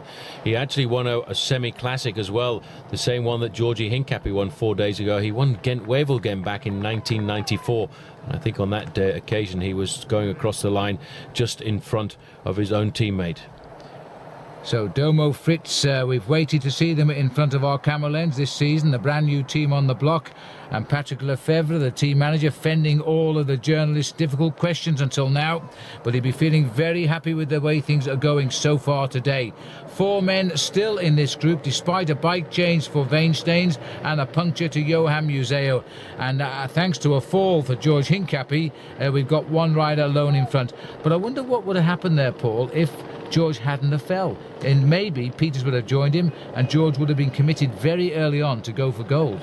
George wouldn't have wanted to be in a breakaway situation like that. That's much too far to go to the finish. 100 kilometers on a race like this and a day like this certainly is something that I wouldn't want to ask any bike rider. If I'd been his team manager and he'd come out of the Forest of Arenberg with Peters, I'd have told him to sit up and wait for the group because we're too far out from the finish. Right now, though, it's looking rather good for Peters because the last time check we got was Peters has a 1 minute advantage over this group.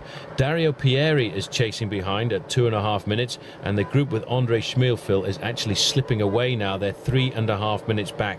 So Andre Schmiel's day at Paris-Roubaix is almost over. But you never can tell because this, I think, is going to be a pretty strange race on the run in towards the finish. Well, sad for Andre. These boys won't worry about his whereabouts right now. They're concentrating rather cleverly on keeping the race fairly tight.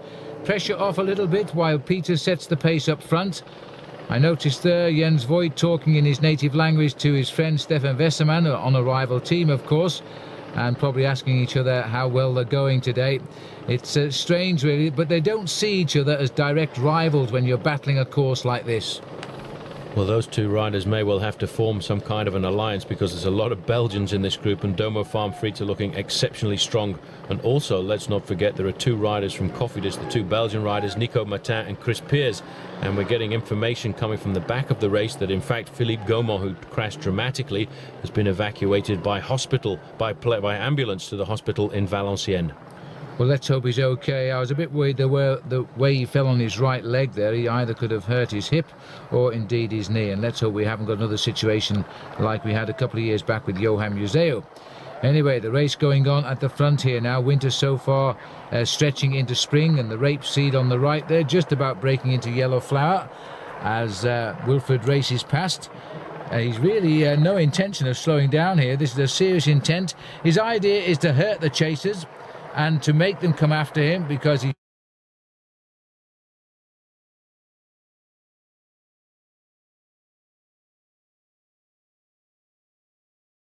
always supporters for Thor Hushoft.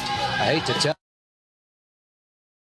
But with Team Crédit Agricole setting up the pace-making like that, I'm sure that Julian Dean must be thinking about the possibility of a victory.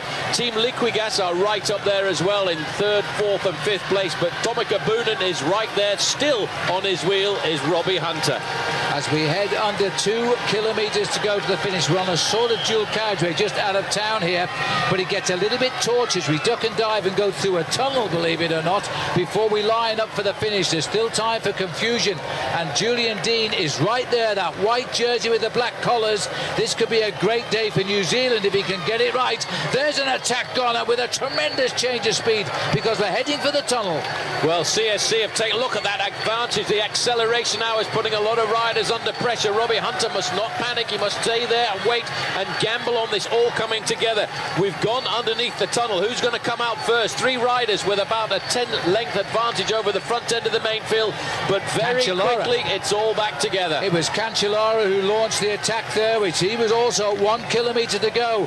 Now this is a right-hander, then we've got another right-hander at 500, and they've gone far too wide, and there's been a crash down on the barriers, and we don't know who's taken out, but it's given Liquigas the lead. Well, that was a sweeping bend over to the left-hand side. A number of riders have gone out, but it's Liquigas have got the organisation. Robbie Hunter's right in there, filling about 6th position. Well, Freddie Rodriguez is a faller from what I can hear at that very bend as they continue to line up for the finish now.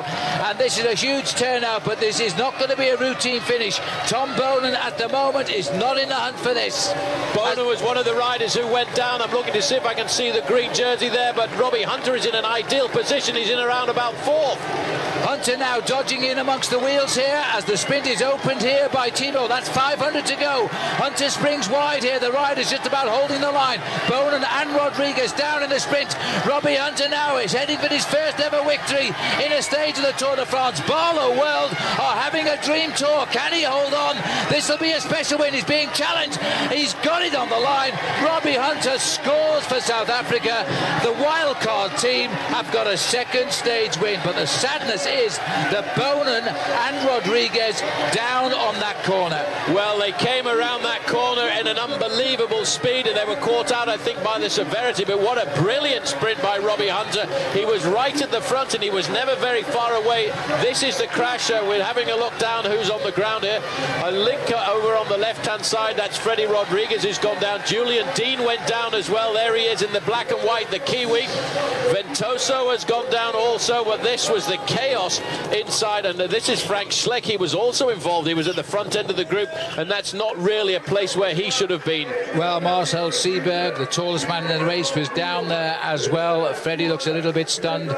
These are the riders coming in now. Let's hope that they're all okay. Julian Dean was right in the position there. They went too wide. Just take a look at that. They swept out far too wide. They clipped the barriers.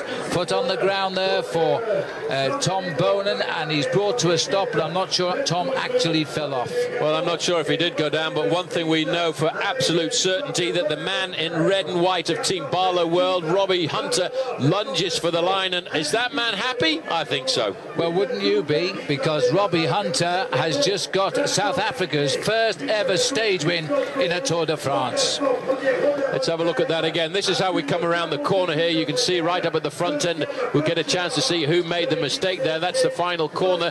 Robbie Hunter has got a clear lead at this point. Pippo Pozzato is battling to get onto his wheel. Give Robbie Hunter a clear dash for the line, and excuse me, he's got his bikes all over the place. He really is like Jamaluddin Abdul-Jabbarov, but he's got the win, and that's straighter. Exactly what he wanted. He's a little bit straighter when he sprints. Robbie Hunter there, what a great win. And here would be forgotten in the excitement of the sprint, but here comes the Christophe Moreau group. The clock is counting now. Already over 2 minutes has passed by. He is going to lose more than 3 minutes today, Christophe Moreau, Paul. In the end, the elastic snapped big time. It certainly did. He had to keep battling all the way down towards the end, but I think he's a courageous rider at 36 years of age. He's a rider who's got an awful lot of talent. Still injured riders picking themselves up from that crash. A lot of riders in this group. This is a massive group that were caught out by the acceleration of Team Astana. Christophe Moreau will be looking at the clock, and it's already 2.5 minutes. It's probably, Phil, going to be 3 minutes on the line. He's got quite a way to go, half a kilometre or so. The crash, unfortunately, dislodging two sprinters in perfect position, Julian Dean and Freddie Rodriguez. They just went, overshot the corner, swung wide, hit the barriers. That corner caught them out, and Hunter ended a perfect day for South Africa. It's not been a perfect day for this rider, though. Christophe Moreau will not believe his bad luck today. A moment's inattention, a silly fall with a teammate early on, and here is the result. Time losses. As he comes home on a day when he shouldn't have lost anything, he's going to cross the line 3 minutes and 20 seconds down. That is a massive loss for a man who started the day in the top 10 in the overall classification, but actually, Phil, all of the other contenders were very much comfortably there. Valverde, Cadel Evans, Alberto Contador, Levi Leipheimer, they were all in the front group. Only Moreau missed out. in Cancellara. Muriel Fischer was very close for Liquigas, just ahead of his teammate Pozzato. Alessandro Balan for Lampre getting into the top 5 there. Further down, Bossoni, the other sprinter on Lampre. Also Philippe Gilbert, despite being in the break, finished off with 8th place. Tim Kirken sprinting well, completing the top 10. Everybody given the same time, indeed, as will all of the fallers today. And there is the top 15 for you, with Andrei Kashikin of Kazakhstan still riding well. These are all placed at small time gaps, so they must have split the field. But I think, Paul, at the end of the day, they will all come in at the same time. There's a lot of riders, though, Phil, caught out because of the severity of the wind on today's stage. That was the main enemy of the riders this afternoon, because that howling Mistral that blew across the race split this race to complete and utter smithereens. 10 minutes lost for these guys, and still there are guys coming in. Well, of course, all the riders that got split out won't get the same time, but everybody who fell in that last kilometre will get the same time, because that's the international rule. We've applied it already during the Tour de France this year, so I think all of the front runners in the end will be given the same time. But one happy man there, Robbie Hunter. He's never won a stage of the Tour before. He's won a couple of stages in the Vuelta a España, and last year he was a tremendous rider for Floyd Landis. Say Valverde, no change here. Mayo is 3rd, Evans is 4th, Contador 5th. All the time gaps are still the same. Claude in 6th. Leipheimer now moves up from 9th to 7th today. That's a big jump for him, although his time gap remains the same. Carlos Sastre is 8th. Kim Kirken up as well into 9th, and Astalosa completes the top 10. We're looking where he is, Paul, and there he is. He's dropped from 6th to 12th at 6 minutes 31. Well, it just goes to indicate you can't bank on tactics in the Tour de France. As we look a little bit further down, Frank Schleck has also lost a bit of time. He's at 7:01. Denny Menchov, a pre-race rider, but Alexander Vinokourov is 19th. Temperature is not so hot on the Tour de France today. The peloton are very hot indeed. The 94th edition of the Tour de France is turning out to be a great competition. This is Castres, this beautiful town in the far south of France, waiting now to welcome the Tour de France. These are the jerseys you can buy, and if you can't see any yellow ones here, well, let's find out why. There they are. The last 2 sold moments ago, as now Castres is ready to receive the Tour de France. Well, these are the big contenders behind the leader Rasmussen. Alejandro Valverde is in 2nd place. Cadel Evans in the highest position for an Australian in 4th. Carlos Sastre very much there in 6th. Levi Leipheimer, like most, climbed 1 place yesterday because of the demise of Christophe Moreau. Vinokourov now up a little bit to 19th, although he's looking for 8 minutes and 5 seconds. Now, the man who is also in the yellow jersey is also in the polka dot jersey. Michael Rasmussen. Is he going to go for the King of the Mountains today, do you think? It's going to be very difficult for Michael Rasmussen, because he has to bear in mind that with 98 points over 79 points, he will get challenged. I have a feeling he may not be the man for the yellow jersey, so if I was Rasmussen's team management, I'd ask him to keep chipping away at the Mountains classification anyway. Just in case. Well, let's remind ourselves how it scored. Today there are 3 4th category climbs, and they come at the kilometre 27, 58, 74. You get in these climbs, you get 3, 2 and 1 points. There's a 1 category 2 climb, Paul, and because it's the last category 2 climb of the day, the points are doubled: 20, 18, 16, 14, 12 and 10.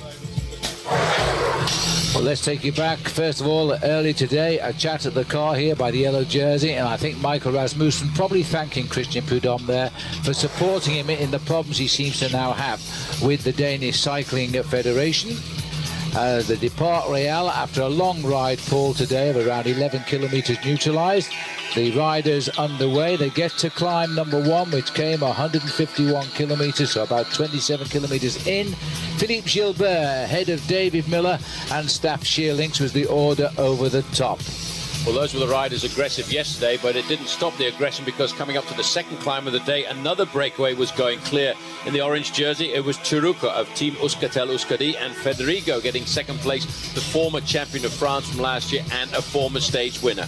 47 seconds ahead of the peloton there, but by the time they got to the next one, which is where we are at the moment, 74 kilometres into the race, Chiruka again ahead of Federico, and the peloton haven't arrived there yet, because the last gap we had over 6 minutes was now the lead of these 2 riders.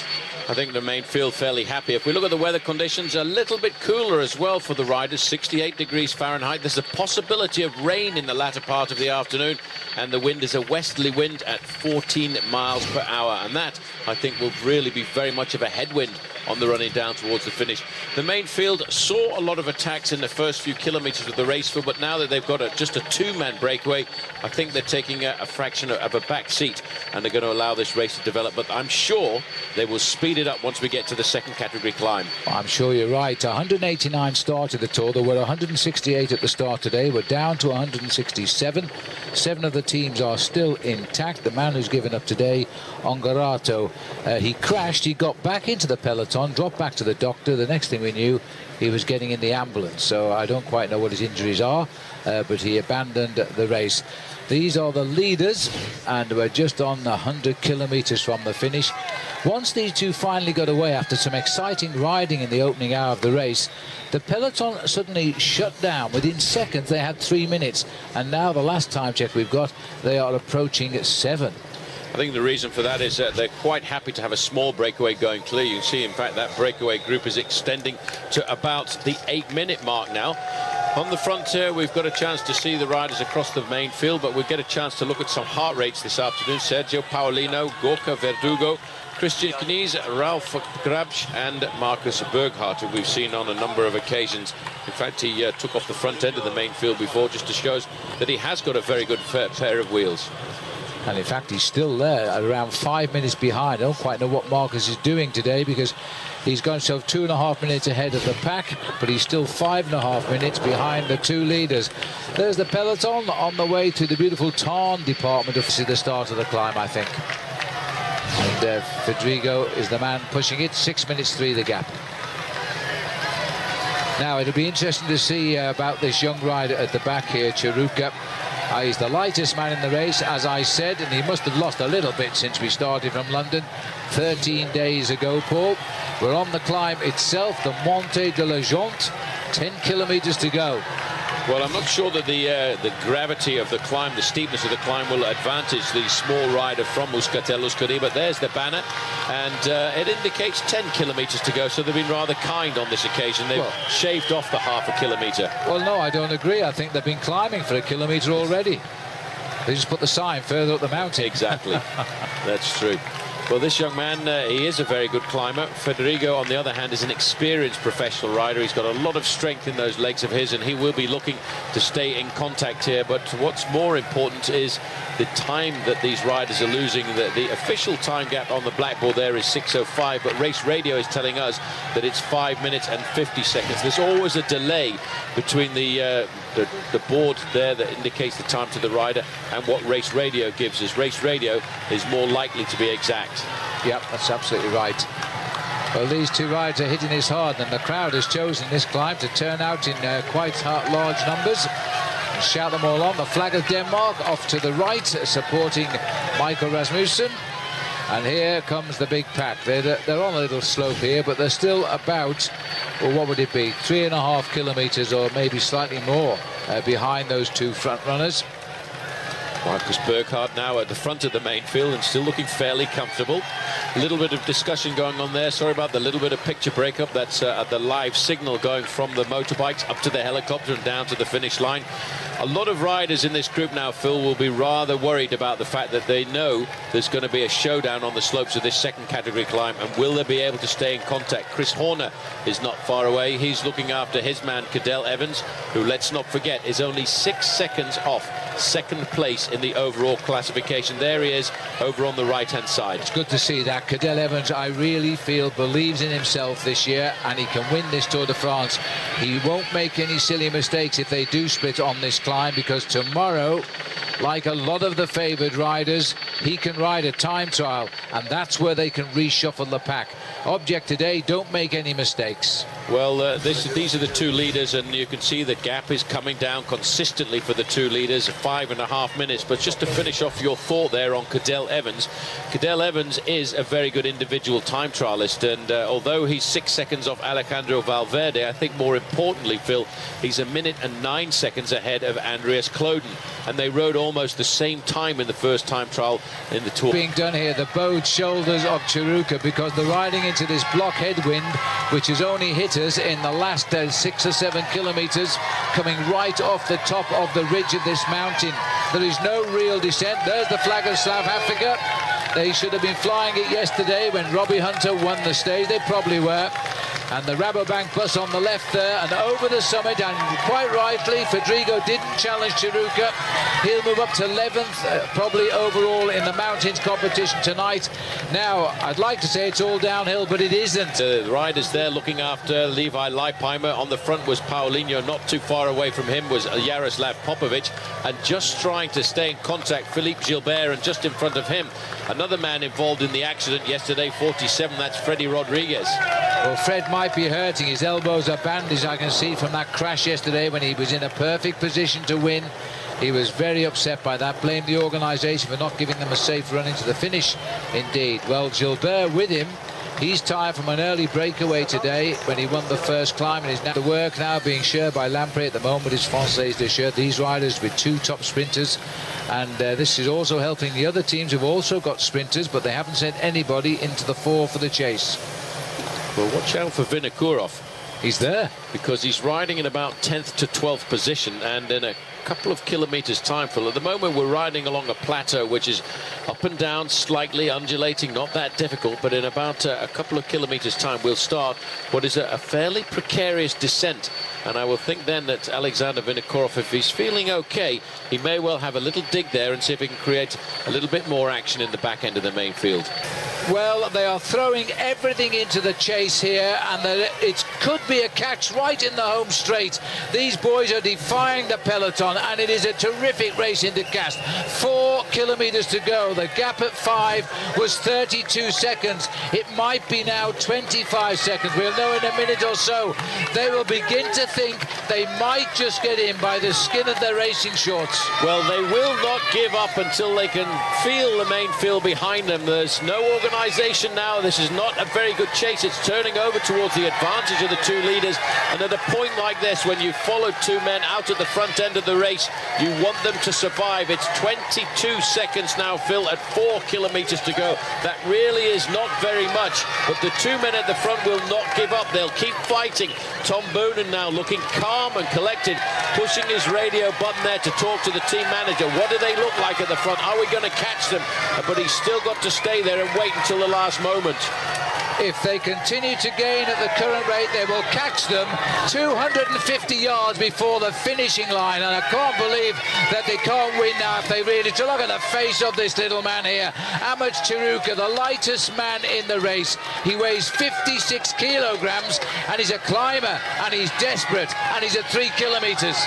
3 kilometres to go, and I'll tell you one thing, if they look over their shoulder now, Phil, in these long straight roads, their main field will be right behind them, but they can't give up. They've got to believe right until the moment that they get caught that they will survive. The main field there is waiting to pounce, and under that banner there, it's just 13 seconds.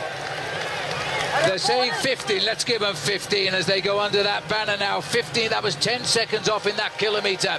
As they now come relentlessly, these are the boys in blue, the men of the rider in green, Tom Boonen, trying to lead him to the line. This is going to be a desperate finish because these 2 riders are confusing the teams of the sprinters now. They should have been caught by now. They should be thinking of the sprint win. Instead, they're still having to chase 2 riders. Well, that's the traffic island there at just around about 2.3 kilometres to go. That would slow down the main field. A couple of guys have gone the wrong way. Sorry, mate, I think you're going to lose a few places in the line when it lines up again. But there is the red car behind the 2 leaders. That's the car of the race referee. It's being pulled forward. It's an open road now for these 2 men. This big black mass behind them charging down, that's no longer 10 seconds. The blue mass on the front is Team Quickstep, and they are now looking at these riders. It is so close indeed. That's less than 10 seconds. Well, it might just be 10 seconds, but they're closing fast now. Rodrigo has looked over his shoulder. He knows the catch will come probably when he looks up ahead and sees the red kite in the road, signifying 1 kilometre to go.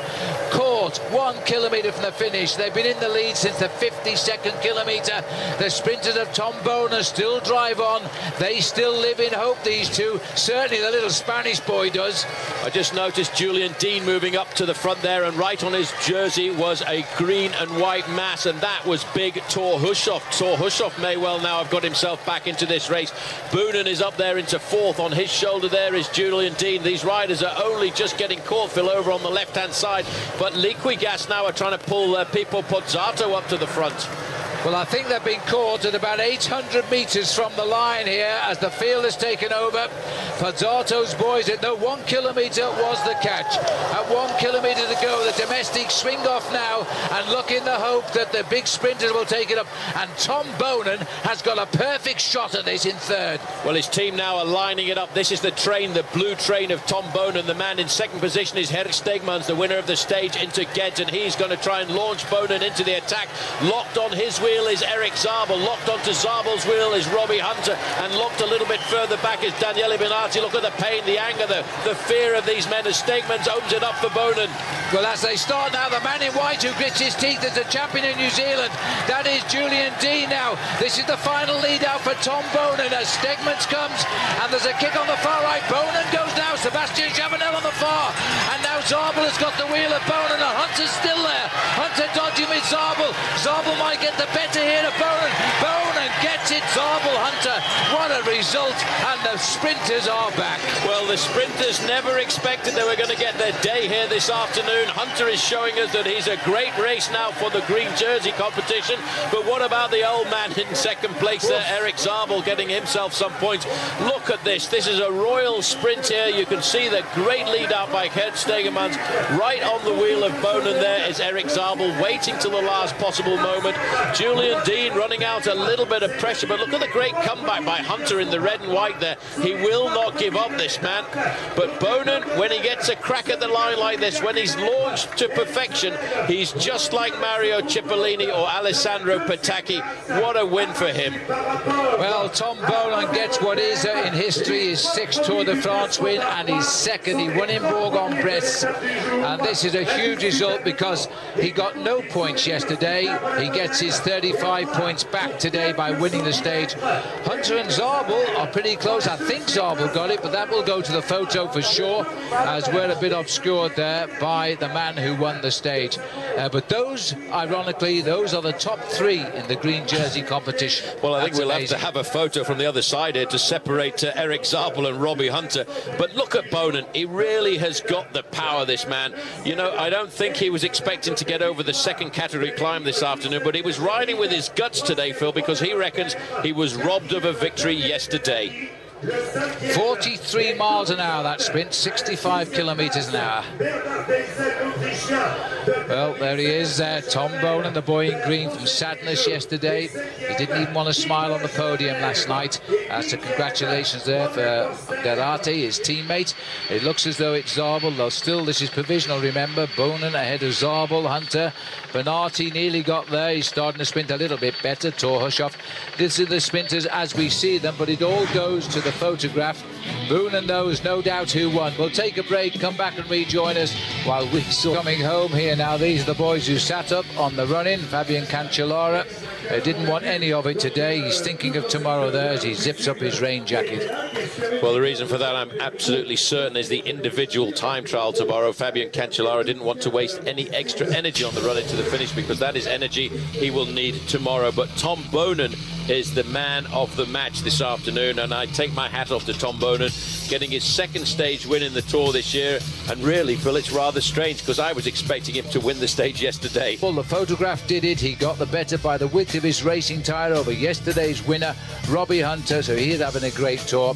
Daniel Benatti trying to get up there for Lamprey. They certainly did a lot of work to get him up there. Finished 4th. Thor Hushoff in 5th. so he's getting back to his old form. Eisel in 6th, and Sebastian Chavanel, after the teamwork by Française de Jeu, he only finished in 7th place there. Robert Forster dropped yesterday in the crosswinds, got 9th. And some interesting names getting up here in the sprint four. Bichot, Elminger, Moreni, Sarsi. There's a lot of names on the road for him today. And Anthony Jeslam. And the Filippo Pozzato only 17. So he didn't mix it with the big sprints in the end. A great result, though, for Barlow World's Welshman, Thomas Geraint Thomas from Wales. Good result there. That's the River Tarn, 235 miles long, scurries through town, heading for the Atlantic Ocean. Today is a big showdown day in the Tour de France. It's the individual time trial. It started dry moments ago. It's absolutely pelting down. Look at that. That's going to throw a different face on the time trial for sure. It's because it could be one of these men. Alejandro Valverde looks the best man to take the overall lead this afternoon, but he only has a 6-second advantage over Cadel Evans. Carlos Sastre doesn't really like the time trial, but Andreas Kloden does. And of course, Levi Leipheimer, starting off in 8th place, is only looking for 1 minute and 18 seconds to climb up to the top. And in 19th place there, Alexander Vinokurov, if he's going to fight back into this race, it must be today when he starts to reduce that 8 minutes and 5 seconds deficit. It's the race of truth, and we've seen some terrific performances today, and one we haven't said an awful lot about has come from the young Spanish rider Alberto Contador. We know Alexander Vinokurov has won the stage. Contador tonight will move up to 3rd place overall behind Cadel Evans and Rasmussen. Look at this for a finish. This man went out on a mission today. He now says he's got his legs back, he's got his confidence back, he's no fears for tomorrow in the Pyrenees. Vinokurov on fire. So as we look out now, let's have a look now at the Honda ATV results. I think they're about to come up. There they are. And Vinokurov wins in 1 hour, 6 minutes, 34 seconds. Cadel Evans at 1:14. Andreas Kloden at 1:39. He fell. Kashikin, another great ride from Cash at 1:44. Bradley Wiggins, the long-time leader, ends up in 5th place at 2 minutes 14. The 4 names above him, though, are serious contenders now for this year's Tour de France. And the gaps are there. Jaroslav Popovic, he fell, lost 2:16. Contador rode well, lost 2:18. He's a climber. Chavanel, former time trial champion of France, might be best Frenchman tonight.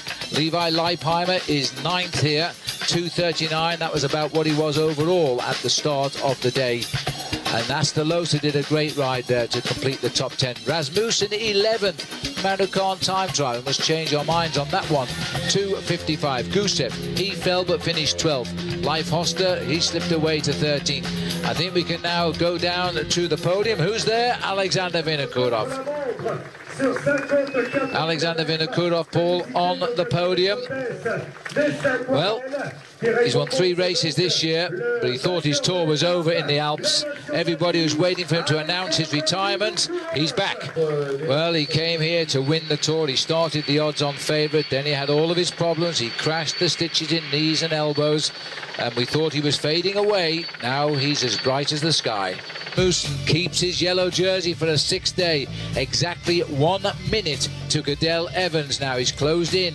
Contador comes up into 3rd place. Kloden comes up into 4th place. And Levi Leipheimer up from 8th to 5th. And looking for 3 minutes and 37 seconds. Andrei Kashikin up to 6th. Sastre is there as well. Back to the podium. Can't miss a thing when we're live. This is now Rasmussen. Phil, he knows he needs to get time if he wants to win the Tour de France. He lost 1 minute and 41 seconds there to Cadel Evans, who's now only 1 minute behind. And look at how much time he lost to Alexander Vinokurov, 2 minutes and 55 seconds. I think before we get up to the final time trial, Michael Rasmussen has to have at least 4 minutes in the bag over everybody. We now transfer the action to the Pyrenees, this beautiful range of mountains which separate France from Spain. The Spanish are here, the French are here, there's thousands of people here as we now head for the Plateau de Baille. The campers have been coming all week here as they now fill the whole plateau. This is indeed a 70-kilometre area of ski slopes. And we brought the television for the crowds as well, because now they're expecting a great battle. Yes, welcome back to our live coverage here on Versus Everyone. We are set for another big day today. Phil Liggett with Paul Sherwin. Well, we've always said that this would be a battle of between 8 or 10 riders, and even after the time trial yesterday, we've no reason to change our minds.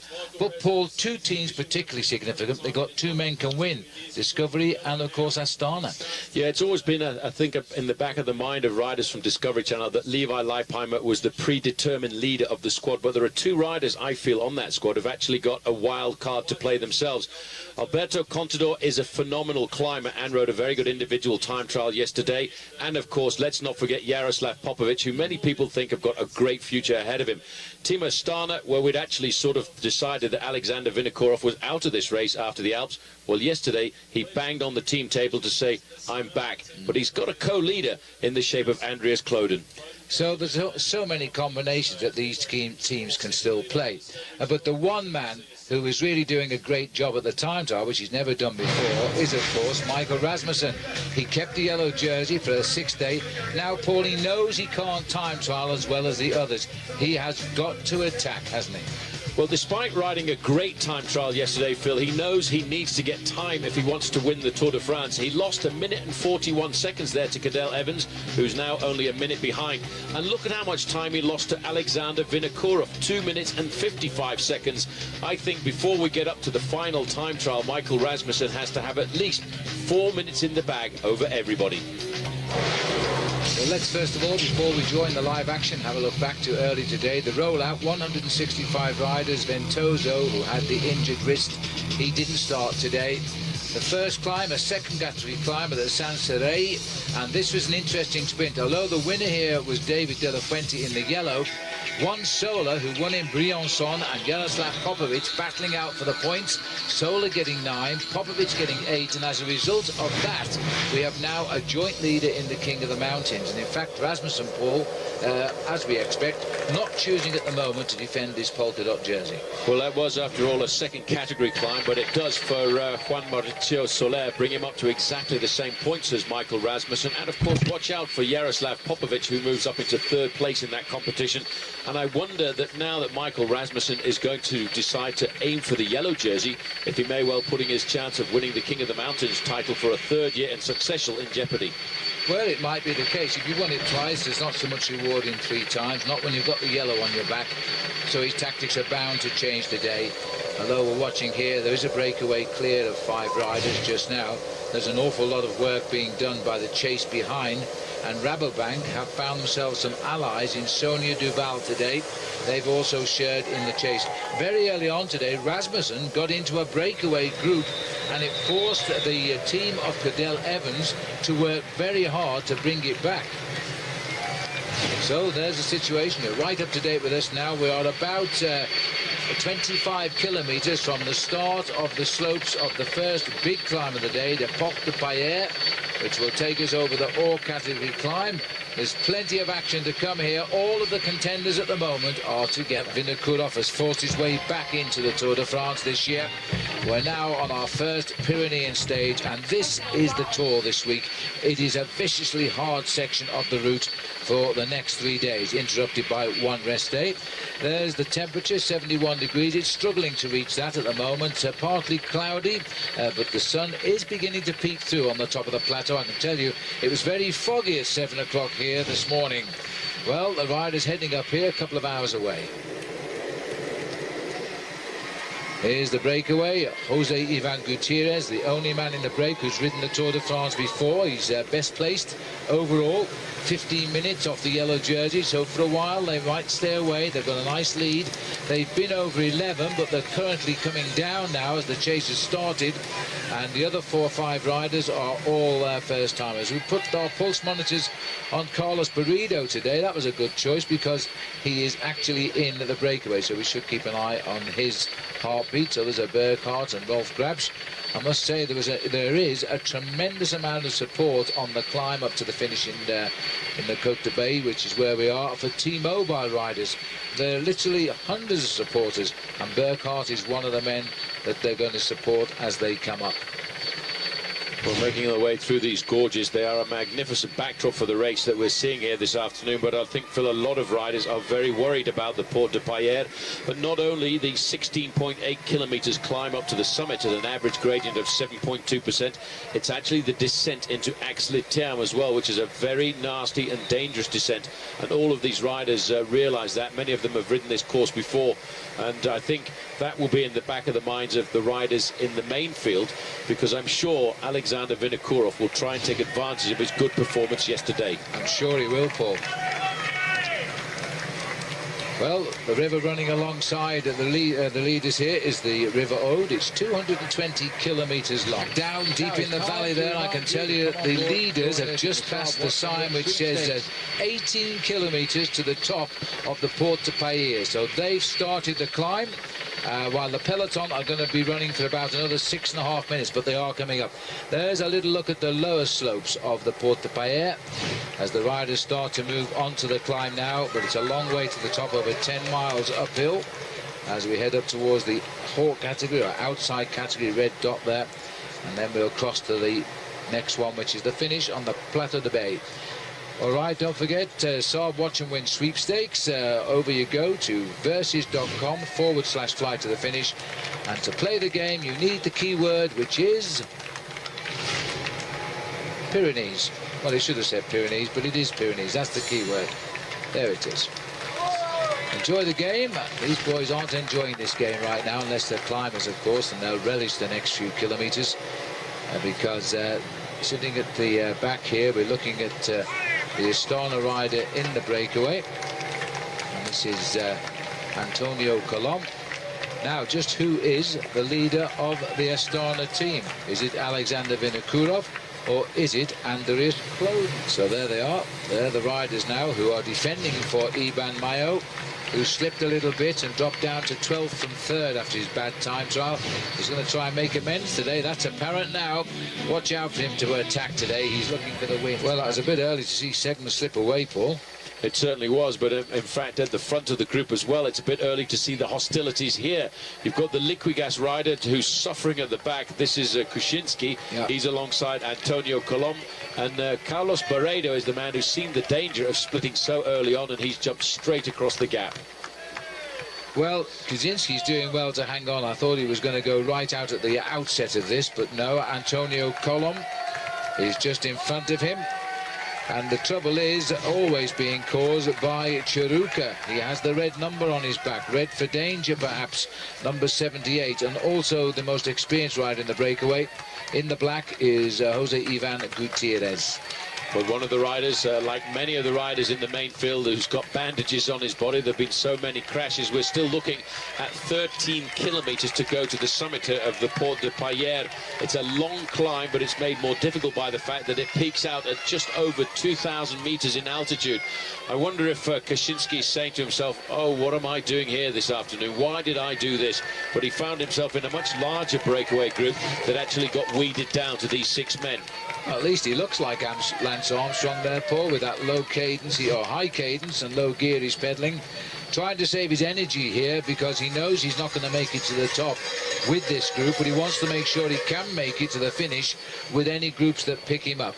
So he's riding sensibly in the low gears. Gutierrez just about keeping a lasso around Chiruka rather, up there, because that guy's anxious to get on with it. Now, Gutierrez might well say to him, look, it's an awful long way, these climbs hurt, just take it easy, save it. Rumour box, there's a new story every day coming clear, and I think it would be great to see Axel Merckx pass on some of his advice and some of his experience to some of the younger riders.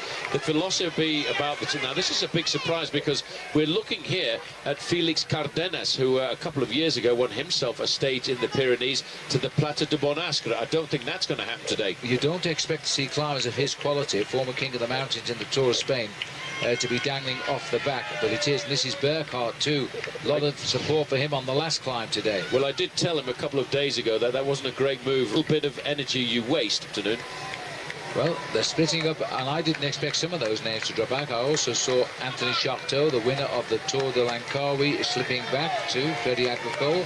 rider in that green jersey. These are the leaders. They cannot contain the riders from Euskaltel-Euskadi today because they're being drawn like a magnet to where they live.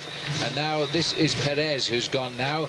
Djúpivogur tried it. Perez has now moved off to see if he can make any progress.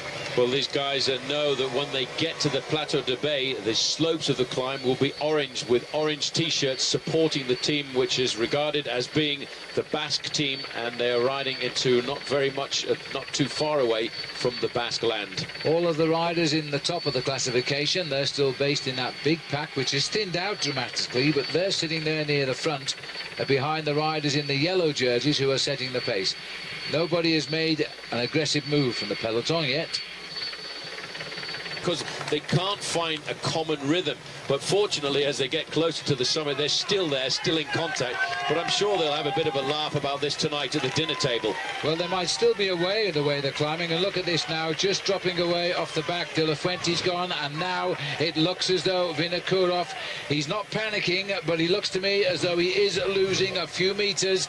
The elastic has started to stretch here. Well, he lifts the pace a bit. He's got a teammate with him. And he's got David De La Fuente just behind him there as well. The teammate who's dropped back to help him is Daniel Navarro. He's a Spanish rider on the squad. It's not surprising, really, because yesterday Alexander Vinokourov gave a phenomenal demonstration in the individual time trial. And maybe it's one of those things, Phil, where he's concentrated on his time trialing in the last couple of months to get himself ready for the Tour de France. And all of a sudden, he spent too much energy yesterday. He's going to have to try and ride himself back into this race. But he is a rider of experience and class, and he won't give up. And there is a nasty climb, a nasty descent after this climb, which he could use to catch back up. Well, the rider with him isn't going to be a lot of help, quite honestly. He's not very strong, Daniel Navarro. The rider in front is Igor Martinez, who's also coming back, and he's a strong climber. And all this is being done by Britain's David Miller, getting rid of some of the big names here. You can see the wind, it's not so bad on this col, gentle from the left, but it is very, very strong on top of the Plateau de Bay.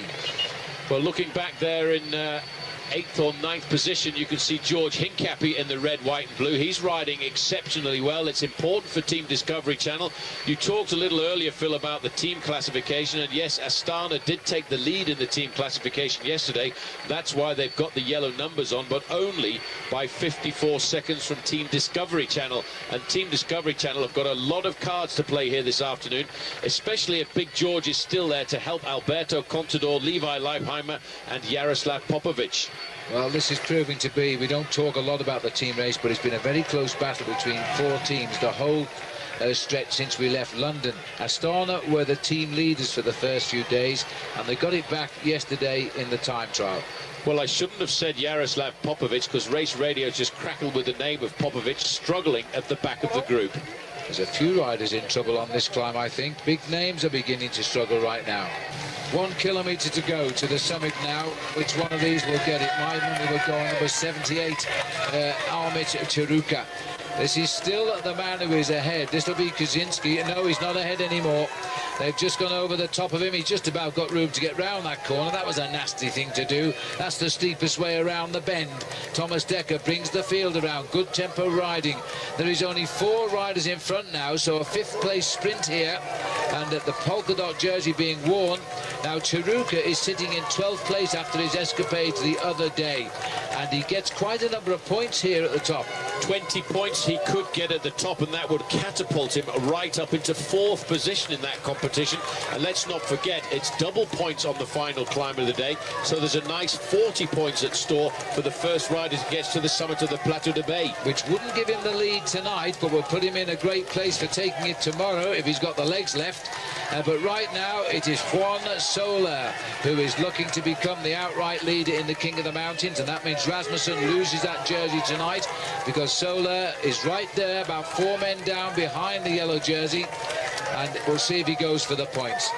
Well, Team Rabobank are a team transformed and transcending themselves because of the yellow jersey in their squad. Thomas Dekker here is riding the best that I've ever seen him ride, Phil, as the man in second place as well, Michael Bogart. He's never really been a great mountain climber. He's a great one-day classics rider, but here he too knows it's important for him to be in presence and in contact with the race leader, Michael Rasmussen. Camera's gone back a little way down the road with Alexander Vinokourov, who knows now that he's just got to hope he can get back into this race. The bye-bye isn't too encouraging, though, is it? I think he's saying to us he's out for the day here. I think he just wants to be left alone to suffer in silence. No rider going through this kind of purgatory wants it to be completely and utterly recorded by the press all around the world. And for Alexander Vinokourov, I think he would feel a lot more comfortable, Phil, suffering in silence. Well, as the race up towards the summit now, this has been a very steep and difficult climb, eliminating rider after rider with just tempo riding. And there he goes, the boy. It's in fact Ruben Perez who's going to go over first. And it looks as though his teammate is not going to challenge him, Taruka. They deservedly go over the top first and second. And a good ride by Antonio Colom as well. Now they're looking for paper to stuff up their jerseys to keep out the chill wind on the descent. Well, I tell you one thing, Phil, you better fasten your seatbelt now, because the early part of this descent is fairly fast and not technical at all. But once we get down towards the outskirts of Axe-les-Thermes, it is a very scary descent. And I remember in the history of the past Tour de France in this area, we've seen some pretty nasty accidents on the downhill. And the peloton are just over a kilometre back of those leading four riders now, as we again look at riders in trouble. This will be Dmitry Fofanov. Now he's also dropped off the back. At 50 kilometres to go to the summit now, you can count them all. And this rider from CSC here is Indigo Cuesta, as he also is normally a good climber. He's lost. One by one they're being dispatched. There is no longer even 24 riders in the group. And we're coming up here on Mayo. I think that's Mayo, isn't it? Well, I thought it was, but it isn't. Fortunately, it is Mayo. He is the man who's come backwards and the man who David Miller completely and utterly assassinated himself for. And now Iban Mayo is having a hard time. But look at this, your man, this is what he Maurizio wants. Soler is going. And all he needs is this sprint to take the lead in that jersey he's wearing on loan from Rasmussen. And he did this in the Alps. He got this incredible turn of speed. He crawls all over his bicycle. He's not really a very experienced cyclist, but he certainly can show boys in the Tour de France how it's done in the mountains. His first tour as well. Look at him working the gears there. Looks over his shoulder. He can take it easy now. Well, he can take it easy. Just need, let's not forget, this is his first ever crack at the Tour de France, and I don't think Team Saunier Duval are going to be very happy this evening, because Iban Mayo, who got his team on the front to do all of the pacemaking, has gone pop. And trying now just to hold on to the tail of them. He will get back on the descent and he might recover. But just looking down, there's been no reaction there from Thomas Dekker or Michael Bogart. So this gets rid of the polka dot jersey off the shoulders of Michael Rasmussen, who has to concentrate on winning the Tour de France just now. Solar sits there in 22nd place today. But this rider isn't thinking of that position. He's now got himself the real lead in the King of the Mountains. This guy did not start riding a bike until he was 17 years of age. He went out to see a local bike race in the area where he's from, of Boyacá in Colombia, and thought, I like this, I'll try this. And a couple of years later, they came back and won the Tour of Boyacá, and now he is the outright leader of the King of the Mountains, Phil, in the Tour de France. Well done to Juan Mauricio Soler. So the peloton now, what's left of the peloton is in a small group. Quick count, 3, 6, 9, 12, 15, 18. About 19 or 20 riders have gone over in this group together. And that is all. And they've got rid of a lot of big names at the same time now. We'll wait and see if, in fact, Vinokourov can get back. There's the climb result for you. 20 points for Perez, but watch out. The points gained there by Soler means this now. He's gone 10 points clear of Rasmussen in the King of the Mountains, but it's double points on the last climb of the day, so it could change yet. And it could go back to Michael Rasmussen here.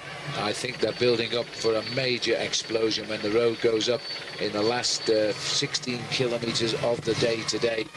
These four riders, of course, might even start to pull away for a few minutes over the field. They're only going down at 20 miles an hour, which is rather slow at the minute. 42 kilometers from the finish. We're looking at riders going over the top as well as the riders go down here at high speed. Four leaders, Paul, they might increase the lead for the next few minutes. Now, look at that, 90 kilometers an hour. So we're going down now at not far short of 60 miles an hour here. 56 miles an hour to be exact, and although Race Radio had said that Iban Mayo had made contact, you get a chance to see what contact is like on a descent. He hasn't quite got onto the slipstream of the riders in front of him, but he hasn't yet also reached the very technical part of this course, because once we get to about 5 kilometers to go to Axe-les-Thermes, it really is a very tricky descent that winds its way down the cliff into the centre of town. Well, look at this descent going down here now. He's got to get on quickly. Well, as we watch Iban Mayo here just about reach a flying peloton now. I don't know where we got that 20 mile an hour from as he now. Let's listen back in with Johan. What's he saying? Okay. George and Popo are coming back, and they have bottles. He's saying that Popo, he means Jaroslav Popovic, is coming back to the leading group and carrying bottles for the riders up front. The riders up front are Levi Leipheimer and Alberto Contador. So they know that Popovic is coming back and drinks are on the way. What a relief. They've just gone through Axe-les-Thermes. They've got about 13 kilometers of flat valley road now, no more buildings as they race towards the plateau. Then they turn left, and then the race to the finishing line is on. The leaders now going through the centre, and that has grown tremendously, that peloton. But although we clock speeds of up to 80 and 90 kilometers an hour, they got back on, and that group now has got to be 45 strong. It's a big group. They'll slow down now. They'll try and figure out what they're going to do for the approach to the climb. They're not too worried about the riders up front. Of the riders in the leading group of four, the best rider is Jose Ivan Gutierrez at 15 minutes and 21 seconds. But Carlos Barredo has made a phenomenal descent. He's taken all kinds of risks. He's at about 10 seconds. And the fact that they pulled all the cars out of the gap there, you can see he's about to catch up. Well, Barredo was with the group, so he must have come right back into it here. I'm very surprised he's getting back, but he's going to get back, so 5 riders should start the last climb. We're looking here at George Hincapie now, is also driving back into the group. Thomas Decker is there doing the hard work. Cole of Austria for Gerolsteiner. Bit of a runny nose for the yellow jersey, or was it sweat? But he hasn't put a wheel wrong yet today, Michael Rasmussen. And I'm sure, Paul, he's going to try and hurt these boys on the climb. Barredo got on. Well, that was a huge effort. A few deep breaths required now. 25 kilometers for the peloton, Paul. Nice to see Barredo's made it, and just in time to go off the back, I would think. He can't be far from turning left to go up the mountain. Well, at least by making junction with that leading group of 4 riders, swelling the number to 5, he can have an easy ride down the valley road and doesn't have to worry too much about battering his head against the wind, because as you said earlier on a number of occasions, Phil, the wind at the summit of this climb is a very strong headwind, and that I think is going to create a lot of havoc once the riders try to attack this. The bunch has just started the climb. Immediately they started the climb, George Hincapie swung off the front. The gap now is opening up. Cerudo has gone away at the front. 2 minutes 16, Paul. Cerudo still away, and the peloton. I just got this feeling that Rasmussen is waiting for his moment now. He's still got 2 teammates. This is Michael Bogert. He's going to use his teammates as much as possible. Look at the face of Denny Menchov there on the right-hand side, one of complete and utter concentration. Cerudo in the leading group is battling with his machine, battling with his body. He's all over, and he's just cracked Gutierrez. Well, listen, I don't think he has. Gutierrez has gone back in. It looked like he had. But Cerudo, first-time Tour rider, a young lad, is really wanting to win this stage, and he's going to get all the support. You won't believe the support for the Basque on this climb. They recognise him. It's largely Spanish speakers now. You can see on the road the name of Contador. That's the rider they think could win. And poor old Carlos Barredo, he just gets on. He's gone off. He's got back. Now he's gone again. Well, that's the tough thing about the Tour. You know, even if you're involved in a big battle on one of the stages. When you get to a mountaintop finish like this, Phil, you've still got to drag your body up to the summit to stay in the race. To do this again tomorrow, have a rest day and do it again the day after that. Well, 13.5 kilometres to go. These other two are giving as good as they get. They've sensed that Ciruca is trying to beat them, so they're not helping him now. This is back in the main field here now, as we can. This is Paolo Sabadelli here. I think he's just about dropped from the group. He's behind. He's riding there with Charlie Wagailis. Wagailis had stayed in the group for as long as possible to help Manuel Beltran. And Manuel Beltran has also been dropped for the group, and that's a bit of a surprise. They're saying from the race now is 2 minutes 5, accept 2:4, that's good enough for us. As we're now seeing one after one, this is Thomas Dekker, done a brilliant job for his team now. And that's an acceleration by Antonio Colum now. So the young man, Ahmet Ciruca, can he react? He's now getting a little bit of his own medicine. He's trying to get back on. Well, look at him. He's the slightest built rider in the whole of the peloton of the Tour de France. And you can hear from the side of the road, they're all shouting, Venga, Venga, Venga. They want this man to go. Spain has turned out to support the Tour de France, and they're being treated to 3 Spanish riders battling it out at the front. Well, at the moment, we're operating 2 Tours de France here. These are the boys who want the stage win. They're too far behind to win the race. 2 minutes behind them are the guys, all of them except Vinacura, who can win the race in Paris. These 3 are Spanish, a very special reason to be here at this point of the course, because over the top you can just see Spain. Well, you can see Spain. If you look the other way, you can also see the Principality of Andorra, and what that means is you're right in the heart of the Pyrenees. This young man, he gave so much this afternoon, but I think the power has disappeared because Antonio Colom has flown around the corner. But what's more important is if you look at the top, you've got 13 kilometres to go, and you've got 1 minute and 57, then all of a sudden you realise the main field has started to pull their way back. Antonio Colom here, he got a little bit tired, I think, of Ciruca throwing all those punches at him. So he decided to lift the acceleration, but as long as he could hold it to crack him, now he'll settle back down into his own climbing rhythm. Back to the leaders with the yellow jersey. Look at the field behind now. Again, beginning to thin out here. Inigo Cuesta, Frank Schleck's group, by the way, has been dropped. Have you seen Carlos Sastre? No, Carlos Sastra's in this group here. He's very comfortable. Frank Schleck is in a group 5 minutes behind. While we look here at Jaroslav Popovic, Inigo Cuesta disappearing from the group. He was in the group of his leader, Carlos Sastre, but now his work has been done. And moving a little bit further up, we can see other